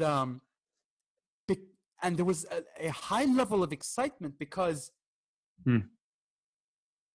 they didn't think that they can do what they want to do in Dubai. Now, Yeah. we didn't forget we're in Dubai. You know what I'm saying? Yeah. Uh, but yeah, that night went a little bit crazy. Um, uh, but it was magical. Like, so one example is there's this like there's a lot of examples of this, Hmm. but I'm just gonna take the least one. But I do want to confirm that nothing illegal happened. But there was a moment uh, though I found it a little bit more funny because the dance floor was getting like a little bit hot and it was crowded, and somebody who was at the front was like dancing so hard, and there was like a fence on the DJ booth, and the person grabbed it and just like pulled it down, and we were like, people were going insane. Yeah. And there was another guy that I found really funny. All he wanted to do was just take his shirt off, you know, and he was just dancing and the security would say, hey bro, like, we're not in Europe, man, put your shirt in and put your shirt back on and, you know, relax. You know what I'm saying? So of a lot of expression, and it was really profound. It was really beautiful, and it speaks volumes. It speaks volumes because it's not just because a night like this exists, but it also because that there are people for this kind of sound, and there is an outlet for them now, and a lot of people are happy with that. So Yeah. And you were playing that night, right? yes, so Yeah. I was closing after Tommy 47. Well, Yeah, I was what a closing. task. Here's the story with this, okay? So Tommy 47 played his last track. I didn't stop the fucking track. This idea that I have, you know, when a lot of DJs kind of do this, they stop a set because they want to play their intros. Yeah, man. Yeah. Fuck that, because it's the dance floor that tells me if I need to continue or if an intro was needed. You know what I'm saying? But 99% of the time, don't lose the fucking momentum. Fuck the intro, Right. dude. Right? That's true. It's not, this is the thing. Sometimes it's not about you. Sometimes you have to read the room. You have to do this correctly. So when then Tommy I would say almost always you need to read the room. Yeah, exactly. And so Tommy for some played this last track, and I'm like, and by the way, just so you guys know, like, my sound is quite different, but I learn who I'm opening for and I learn who I'm closing for. I understand what their sound is, and I try to find the momentum and the similarity. All right. But I also at the same time find my voice. And this is why I'm kind of grateful I'm not a producer, because I have a lot more time to search for music, right? In any subgenre of techno, I can find my voice in it. So I knew exactly what to play after Tommy 47. And the track that I dropped, I'm not sure if I have it on record box, if that playlist is still there, but the track that I dropped after Tommy 47's track, Tommy 47 looks at the promoter and he's like, first he was like, oh, he didn't stop the party, he didn't stop the music, he didn't play an intro, and the track that fit perfectly well with the last track that he was playing, and the momentum just kept on going. Yeah. And at the end of it, people were still dancing and cheering, and it was such a beautiful night. It was such a beautiful night. So I can imagine. Yeah. my set literally was for rave movement, was for the bigger picture. It was not for me. Yeah. But I did get the thank you because I didn't make it about me. Man.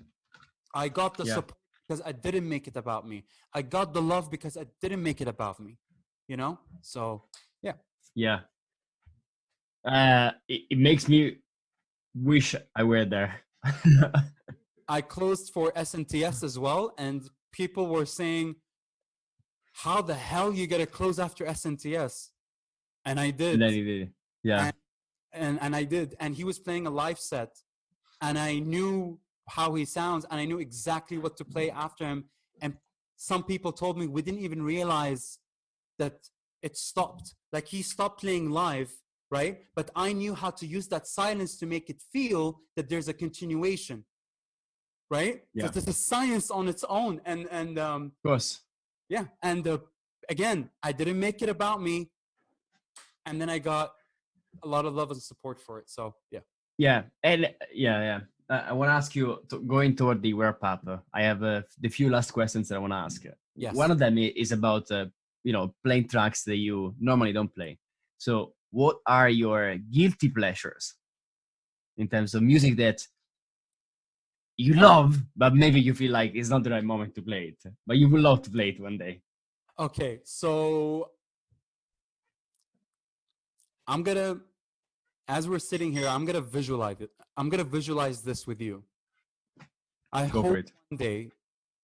one day, I play a set, and the track I truly, truly, with all my heart, that I just want, when the right moment comes, of course, I'm not gonna force it, but I would love to play Olive, You're Not Alone.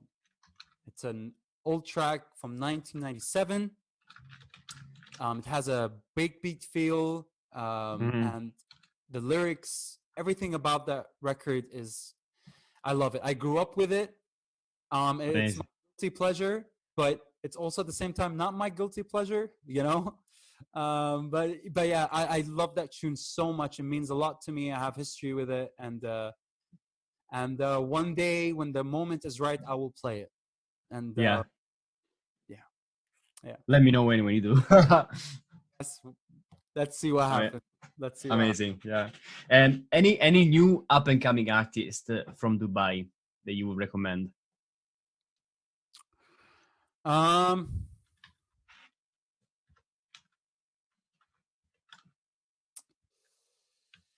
Now, I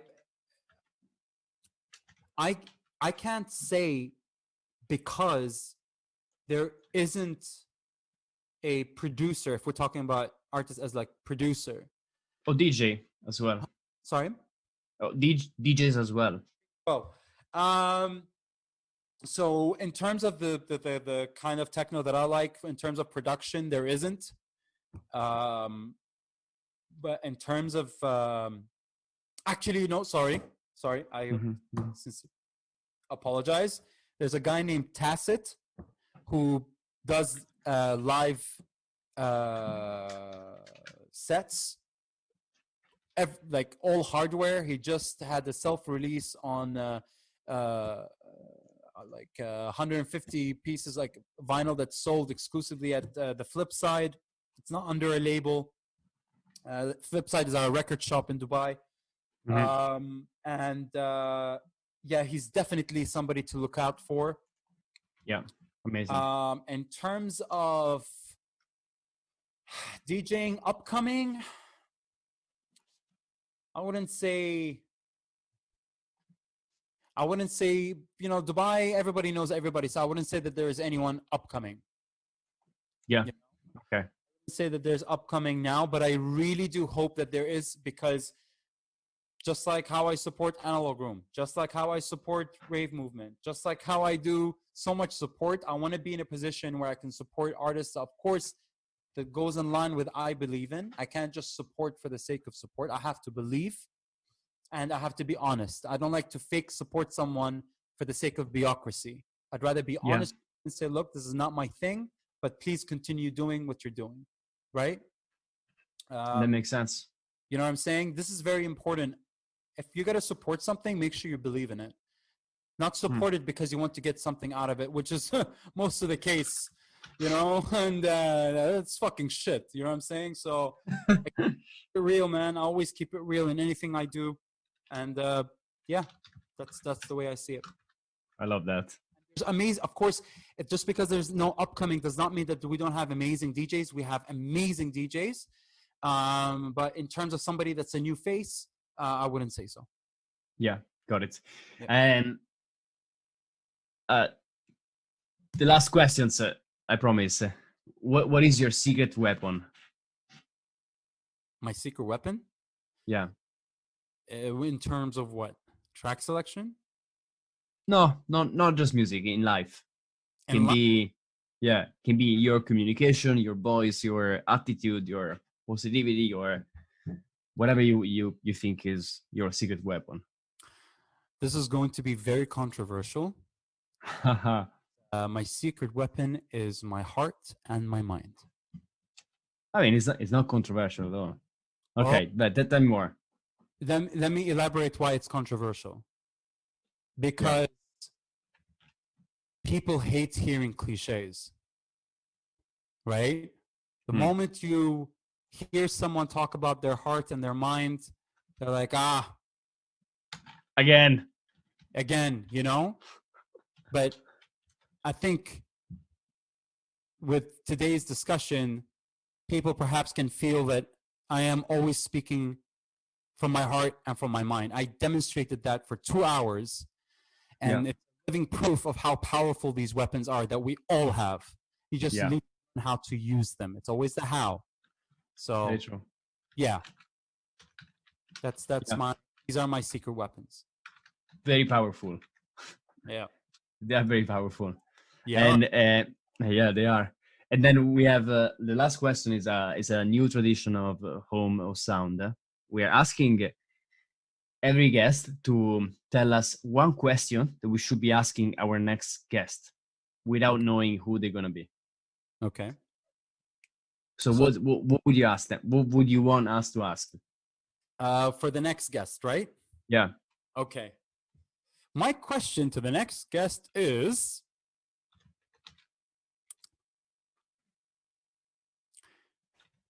how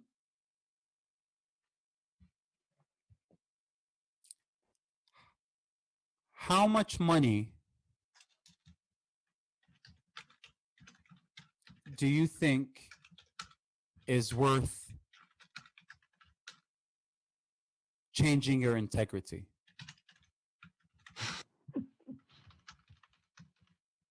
Okay. Yeah. Or breaking your integrity? Or breaking. Yeah. Yeah. Okay. Okay. Let's see what happens. I And really hope whoever that person is, if you're listening, have a little deep thought about answering this question. Okay. It's interesting because it's interesting. Let's leave it at that and we'll see what happens. Yeah. And as you might expect, there is one for you, Okay. which is what's your message with your music?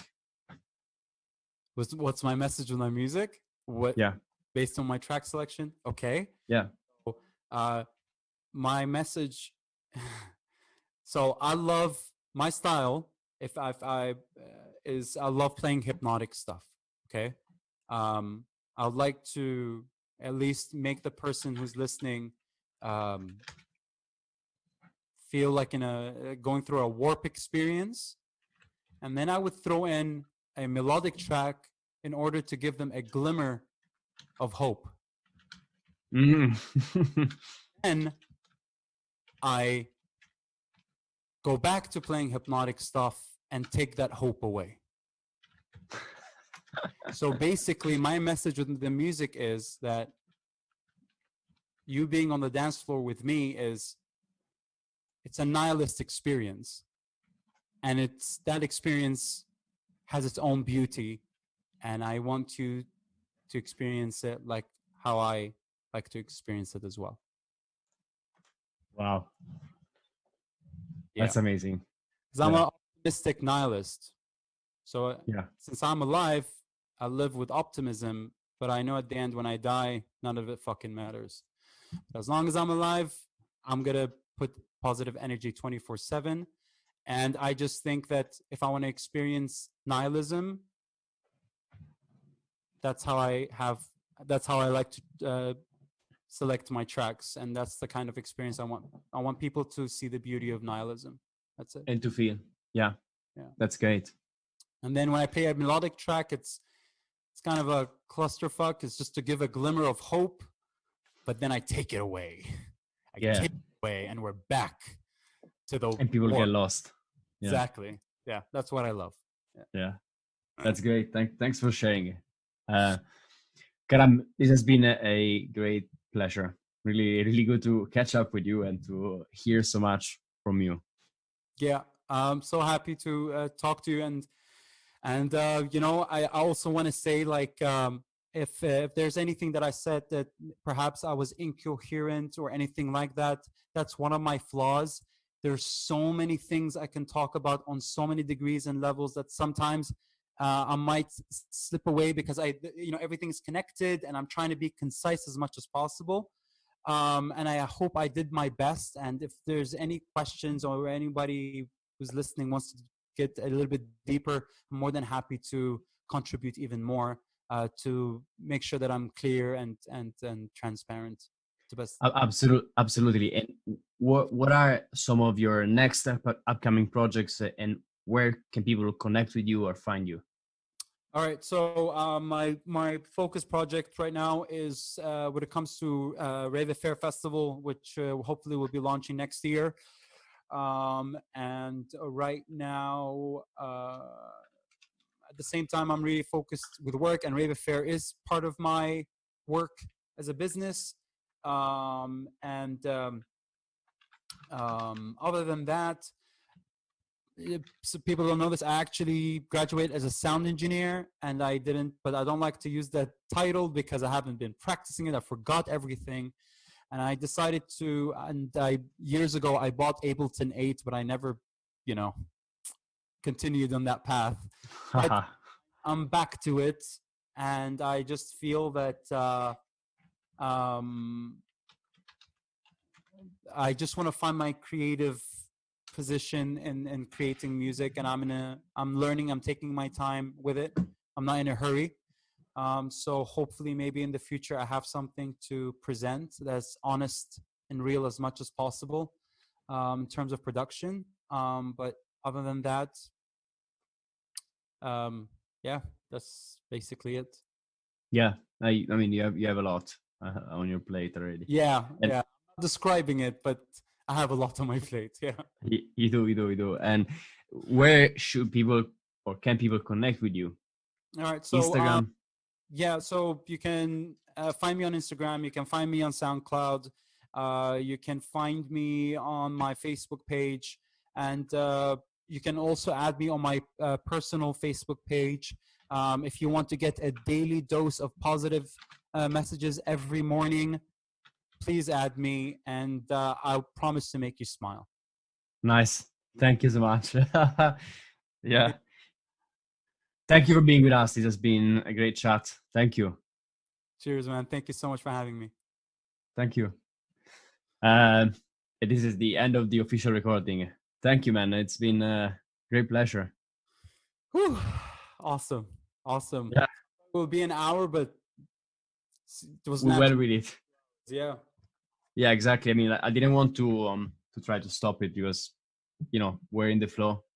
It was a Yeah. good conversation. Yeah. It was, man. It was. It's very good because it's a good conversation. Also, kind of give you a moment to reflect on where you are. You know, because it's sometimes hard to talk to yourself. So it's always good to talk to somebody listening, and then you take it from there. You know, and it's Yeah, pretty cool. It's pretty it, cool. it, it is. And also, like, I mean, if I don't look at the watch, like, I get lost in the conversation. So I could stay here for for a lot of time. One second. Let me just disconnect the headphones there now. That's the only thing that keeps me uncomfortable Yeah. is the headphones. But you're also captivated. If Yeah, someone's talking and they're sharing something with you, you're a good listener, by the way. thank you. You're a good Yeah. listener. But I guess that's why I like, in a way. Okay, so I'm probably a good listener because I like listening, because I like understanding from people. Yeah. It helps me understand stuff about me, about the world. Yeah. Therefore, that's why I like doing the podcast because it's a great way for me to actually spend time with people that I esteem and that I can learn from. So it's great. And what about these videos you were teaching, Yeah, like, you know, how to get into a record label and all that stuff? And yeah.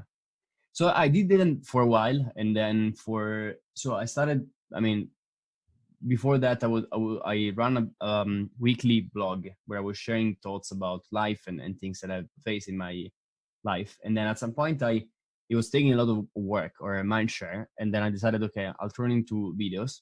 So I started doing these kind of vlogs, and then pretty much for the same reason, I said, okay, I'm is this like the best way I can spend my time? And I had gotten to a point where it was more stressful than useful Really? because it was, yeah, I mean, like shooting a video, thinking about the topic, shooting it, posting it on social media, writing the caption, it takes a lot of time, like at least 1 hour per video, Yeah. plus all the stress and the energy that goes into that. So I decided that for now I'm gonna park it. I am pretty confident that it's something I'm gonna pick up again because I like it. I like the format. By the way, so that's one side. It was taking a lot of time, and also on the other side, like social media, I need to find a slightly different platform. One of the challenges that I faced was the longer I write on social media, the less engagement it gets. So the less the thing spreads. The more deep and I go on, at least on my entry in social media, the it's almost like I get a counter effect because Mm. people are not there for that. So and that's the paradox of like Instagram for me. Is like I post a fucking picture, a selfie, and that gets much more engagement than me posting something which is very deep and thoughtful about life, where I put a lot more on myself than my selfie. But I need to understand that the audience that follows me on Entrain doesn't follow me for my deep stuff. They follow me for my music or for my face, maybe. I don't know.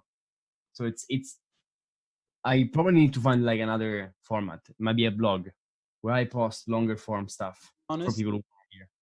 Can I be honest? Yeah. It's not. It's not about you talking deep topics, bro. Mm, It's the how. mm, It's the how. When I do deep videos, right? yeah. I know. Here's the thing. The reason why it's easy for me to perform when I talk about something that is deep is because I treat it like as if I am on stage. I have the band aspect that really allowed me to have these skills, and I can talk about these things. I can perform them because of that past, and the how really matters, you know. Yeah. And so that you, I don't want you to blame the deep topics. Mm, I want you to question how you communicate. yeah. And be honest with you, I watched all your videos and I think you are great. Hmm. But because I understand people, I listen, you know, they have something to say, and I learned so much from you.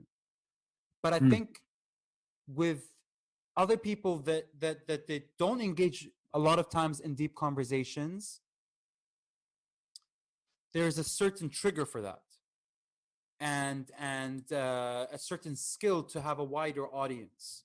You know, you have people like me that listen all the way, but then you have other people that, switch off because yeah, so yeah.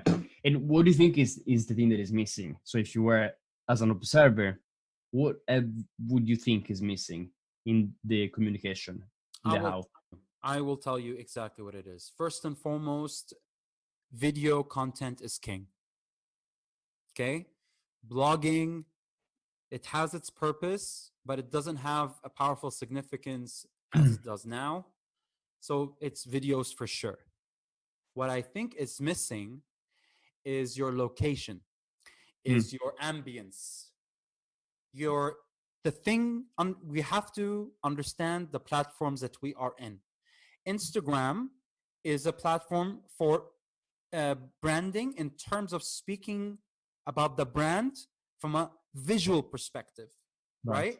So if people's visual orientation is always used to bright colors, it's open, it's not dark, right? I'm not saying your videos are dark or anything like that. I'm just saying in general. When you're doing video, location matters. I have a film company, right? Location matters. right? Mhm. Writing a script about what you want to talk about matters. But the third and most important thing about this, that your description, right, the writing, the caption, should be not paragraphs, 3 sentences, 4 sentences maximum, and above everything else, consistency. Of consistency in the flow of videos or the message, or The flow of the videos, the flow of the different messages, yeah. preparation solves so many things. So when you prepare, you Yes. say, I'm going to communicate from the spark, and I'm going to be talking about this topic, right? And I'm going to be saying these things, right? And we have to also take into consideration people's attention span. You have 15 seconds to grab the audience. Yeah. 15. Actually, I'm sorry, it's 7 seconds now, FYI. Mhm. You have 7 seconds. Totally. Yeah. You need to find that in your voice. I can't give you the formula because I don't have your voice. I'm not you. Yeah. You see what I'm saying? So, Yeah. yeah. So I'm presenting you the challenge, but you are the solution. Yeah, for sure. Yeah. And this is super helpful because it's very direct feedback and constructive, and it comes from a place of like from a person who understands this, right? So thank you. Dude, I'm gonna sometimes think about it, yeah. producers send me their music. I'm not a producer, bro, but I understand structure. And the most important thing, I put my headphones on and I need to feel something. Yeah. And I talk about high, mid, and low frequencies and if they're properly mixed, because 50% of the entire fucking track is the mix itself, Mm. right? It can hide what the track is, or it can really show what the track is. And I learned this from producers, and I know how to give constructive criticism to producers because I understand what the outcome, what kind of outcome they want, right? Yeah. And that's why I love DJing, because it taught me to listen, man. Yeah, for sure. Taught me to listen to music properly. So yeah. Yeah. Yeah, it's super useful. And going back to what you just described, like for me, it's a matter of like, if I restart this thing, which is probably gonna happen, I need to cut something existing from my schedule because it's unsustainable for me to do something well where I put all of myself into it on top of everything else that I'm doing. So for now, I am prioritizing my other job, music, this podcast, and it's already like a lot. I've got to a point where I'm like, okay, wait a second, this is not possible. I can't live this life for another 5 years. I'm just gonna kill myself. So it's more a matter of like at some point, if I want to do video, I need to cut something else, and that's Yeah, the idea. yeah, man. Look, we can't be heroes everywhere. Yeah, You know, there's so many problems in the world, but we can't carry it all on our shoulders. We take one topic that we care about, and we focus on that. And I think you should do that also from a, like you were saying, you have to start breaking down and prioritize. That's what I did, because there was a moment that, do I want a DJ career or not? And I was confused and I was lost. You know, sometimes passion can lead you nowhere yeah, if you don't know how to direct passion. You know. yeah. And it's interesting because you do a lot of stuff. You have your business, you have your own events, you organizing a festival now, and everything that you still find time for music. And what I come to realize is that it's also like depending on the time in where we are in our life, and it might change. Like now, maybe for you, your focus is your business. 2 years time might be DJing, Yeah, and for me as that's well. yeah, that's the thing. Yeah. So it's my business, because I'm not. I said I want to have a DJ career. I do. I Hmm. know where I want to be. However, I will not depend on the music industry to pay my bills. Yeah, Do you see what I'm saying? for sure. Out of business ethics, DJing is a job, and you have to, in any kind of job, you have passion, right? I will not accept playing for free because I will not shut down other people who want to make money from their career. I don't want them to lose an opportunity. I will demand that I get paid for my job, but I will not ask for something ridiculously, that's another topic on its own that like it's very, very political and that's just that's just my critical opinion of it. But I want to have a DJ career, and I want promoters to feel that they can have me and they can trust me, and I build relationships with them, and and I'm specifically talking about clubs, by the way. That's Yeah. the whole different conversation, but clubs. Yeah, for sure.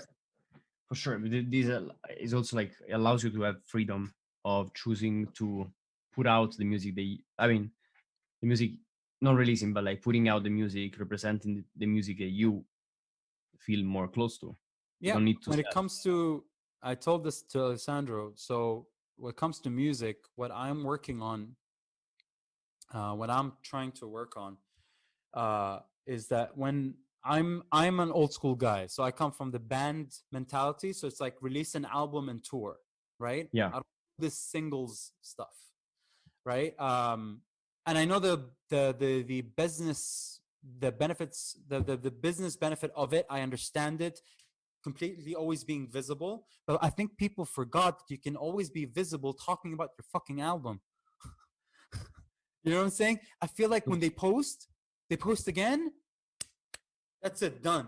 Because they have a new track and a new track and a new track. I'm like, whoa, Yeah. whoa. There's 5 tracks, people still, it didn't reach them. Yeah. And so the idea that I have, I was telling him that when I have this music, I'll send it to someone to master it and put it on vinyl, and get it shipped, and it will be limited copy. But the only way you can purchase it is not even from a record shop. You have to send an email to me. I'm going to get to know you. You get to know me. And then I would send you the record. Yeah. Of course, you pay for it, but that's the way I'm going to do it. You Yeah. get me? So my post is, hey, if you want this record, there's no previews. There's nothing. You're going to take a risk to buy a record that you might like or don't like.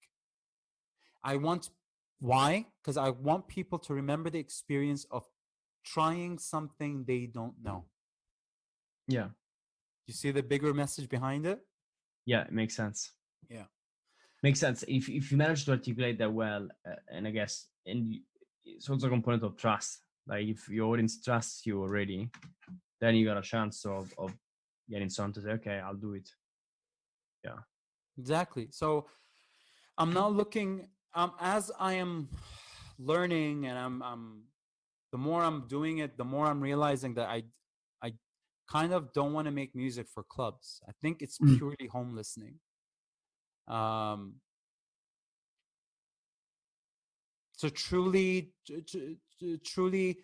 to create art in the best of my ability, and at the same time just be honest, and I want them to know me, Yeah.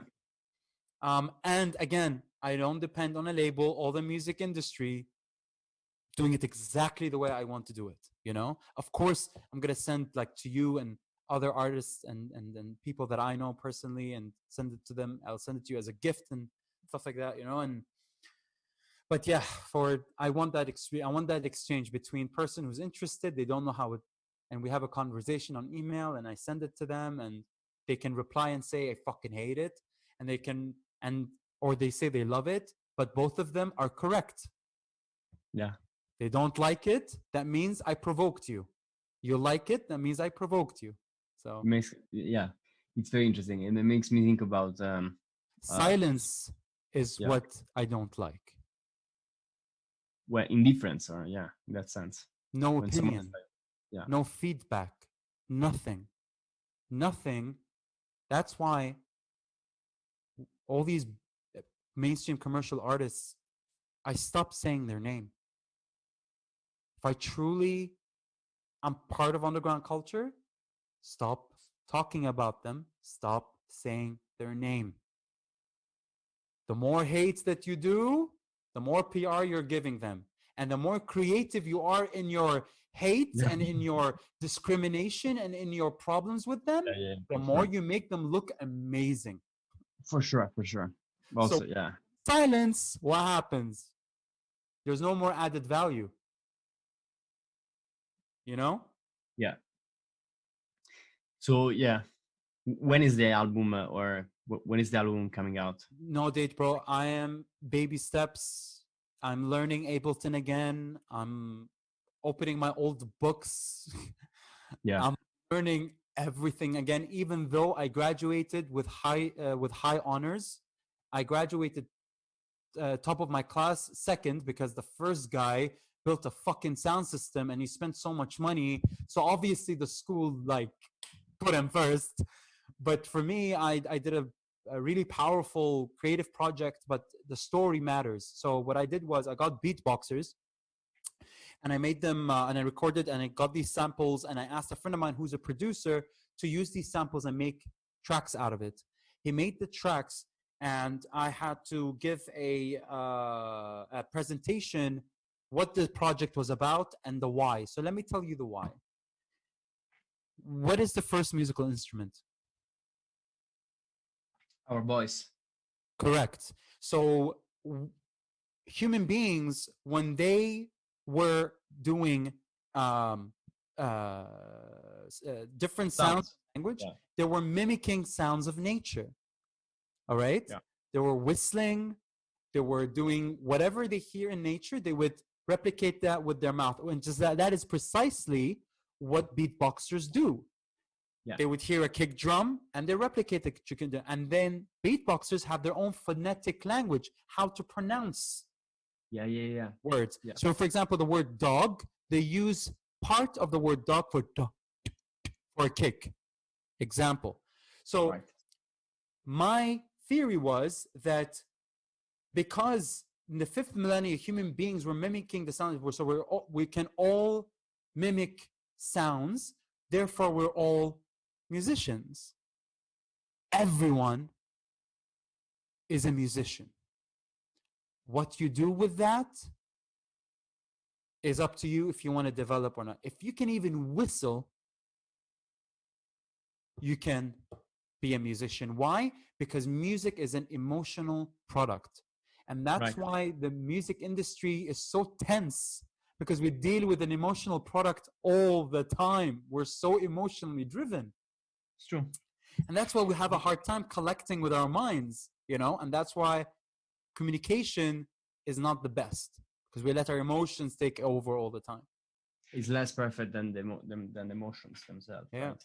So when I did that, I got a standing ovation. One professor, a teacher from the US, like he was a professional drummer. He was teaching me music history, and I loved music history. I love learning the roots. And he said to me, like, wow, you went all the way to the fifth millennia. Like, you know, it's our DNA to make music. I'm like, exactly. Yeah. So yeah. Interesting. Yeah. So like they're looking for whenever you have it, whenever that would be, let me know. Love Yeah, to man. Look, there is. I don't have a lot of time for it now because I have to put the business first. Of course. But I'm doing what I'm doing. I'm taking my time. I don't have a deadline. I don't have a target. I owe nothing to anybody. You know, this is purely for me. And if I want to present myself in the best way possible, I will take my time. You know, I want to be brutally honest, and I want to take the art route and not the dance floor route. That's the best way I can say it. You do it for you do it for yourself, for your audience, but you do it for a reason that is not linked to any. It's not time bound. Right? It's not that you need to perform in a club next month. It's funny that you say that because that's how I think about DJing. I'm not your entertainer. Yeah. You know, I don't give you what you want. I give you what you need. Full stop. and I say this again, I'm not your entertainer. Okay? Yeah. I'm there to put you in a fucking hole to die. All right? And do whatever you want. Wake the fuck up, and that's it. Yeah. Finish. You know? That's it. Yeah. Man, I'm looking forward to you now. You have my attention, my curiosity. When I was talking to Alessandro, man, he was just Whoa, what is this? he just because at that moment when the whole tour manager thing happened, so there was like a lot of like, emotions were up, and when we had a conversation, he just looked at me like, "What the fuck are you?" You know, like how do you think? And he's like, "No, we have to get you on home sound. We have to get you on home sound." So I really hope I did my best, man. I really hope I did my best. Oh yeah, for sure you did. I'm gonna send you the recording. So if you have any comments, any parts that you think need to be cut out, you let us know. And look, I don't mind being put on the spotlight. If I do have a feedback about the recording, it's more got to do that the audience benefits from it as much as possible. Do you see what I'm saying? So again, it's not about me. You know. So yeah. For sure. But feel free, like, be open. Like anything you feel that might work or might not work, you tell us, and then we either cut it or we discuss about it openly and we decide together. Cool. Sounds cool. Great. When do you think it'll be out? I'll tell you. I was looking at that now, and presumably.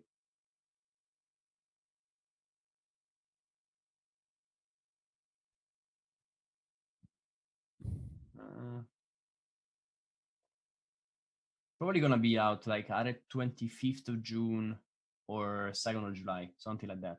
Cool. But if you have anything, important why we should wait, you let me know.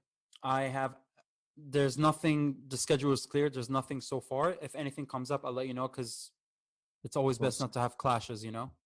Yeah, exactly. So what I will do is that, like, now I'm gonna send you the stuff that we have already. Like, I mean, I'm gonna send you the recording and everything. I'll give you we chat about it, and then as soon as we have the date confirmed, I'll tell you, and then you tell me yes, no, maybe we move it.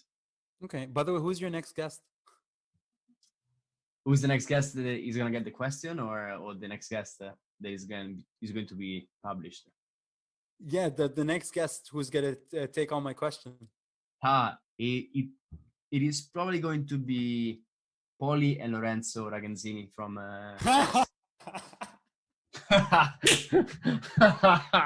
Yeah, I had them. I was supposed to have. It's interesting because I was supposed to have a chat with them 2 days ago, and then we postponed it to next week. So it's probably gonna be them. Wow. I know their concept. I'm a huge fan. I love what they're doing. I wonder how strong they are for this question. Like, you know what I'm saying? It's interesting, and I'm wondering whether I should give it to them. I should tell them before, or I should just do as we normally do. That I'm gonna put the question on the spot. But okay. We'll see. When you sent me that document, was that question there? No. Then keep the tradition. If it's a tradition, keep the tradition. That's what I'm thinking as well. So we'll see. give them heads up and say, look, guys, these are all the questions. But for this scenario, we never put it there. It's just how the show is, and it's okay. You know, it's kind of, that's what makes the show interesting. Like, people will be like, oh, there's that one question on the spot. They have who's gonna get it? Also, because they're gonna start being like, who the fuck asked this question? And when I asked this question, this is why I said take your time with it. Because you know, so they don't feel too pressured, and they can feel good. Like, wow, okay, he's telling us to take our time. We will take our time. You know. So. It's I'm looking forward to that moment. Fuck. Cool. Yeah. I just hope they book me one day. You know, like. You know, or actually not that. I want to really go to the party, man, before playing. Fuck that. I want to dance there. Yeah, man. Let's organize that. It would be amazing to go. I heard really good things about that party, so I would love to go. The metalhead, man, there's a huge reverse cross in the middle of a dance floor. Sold. You're sold already. Wow, but I would love Oscar Malero in that night to play. Like that is like I think he played for them already.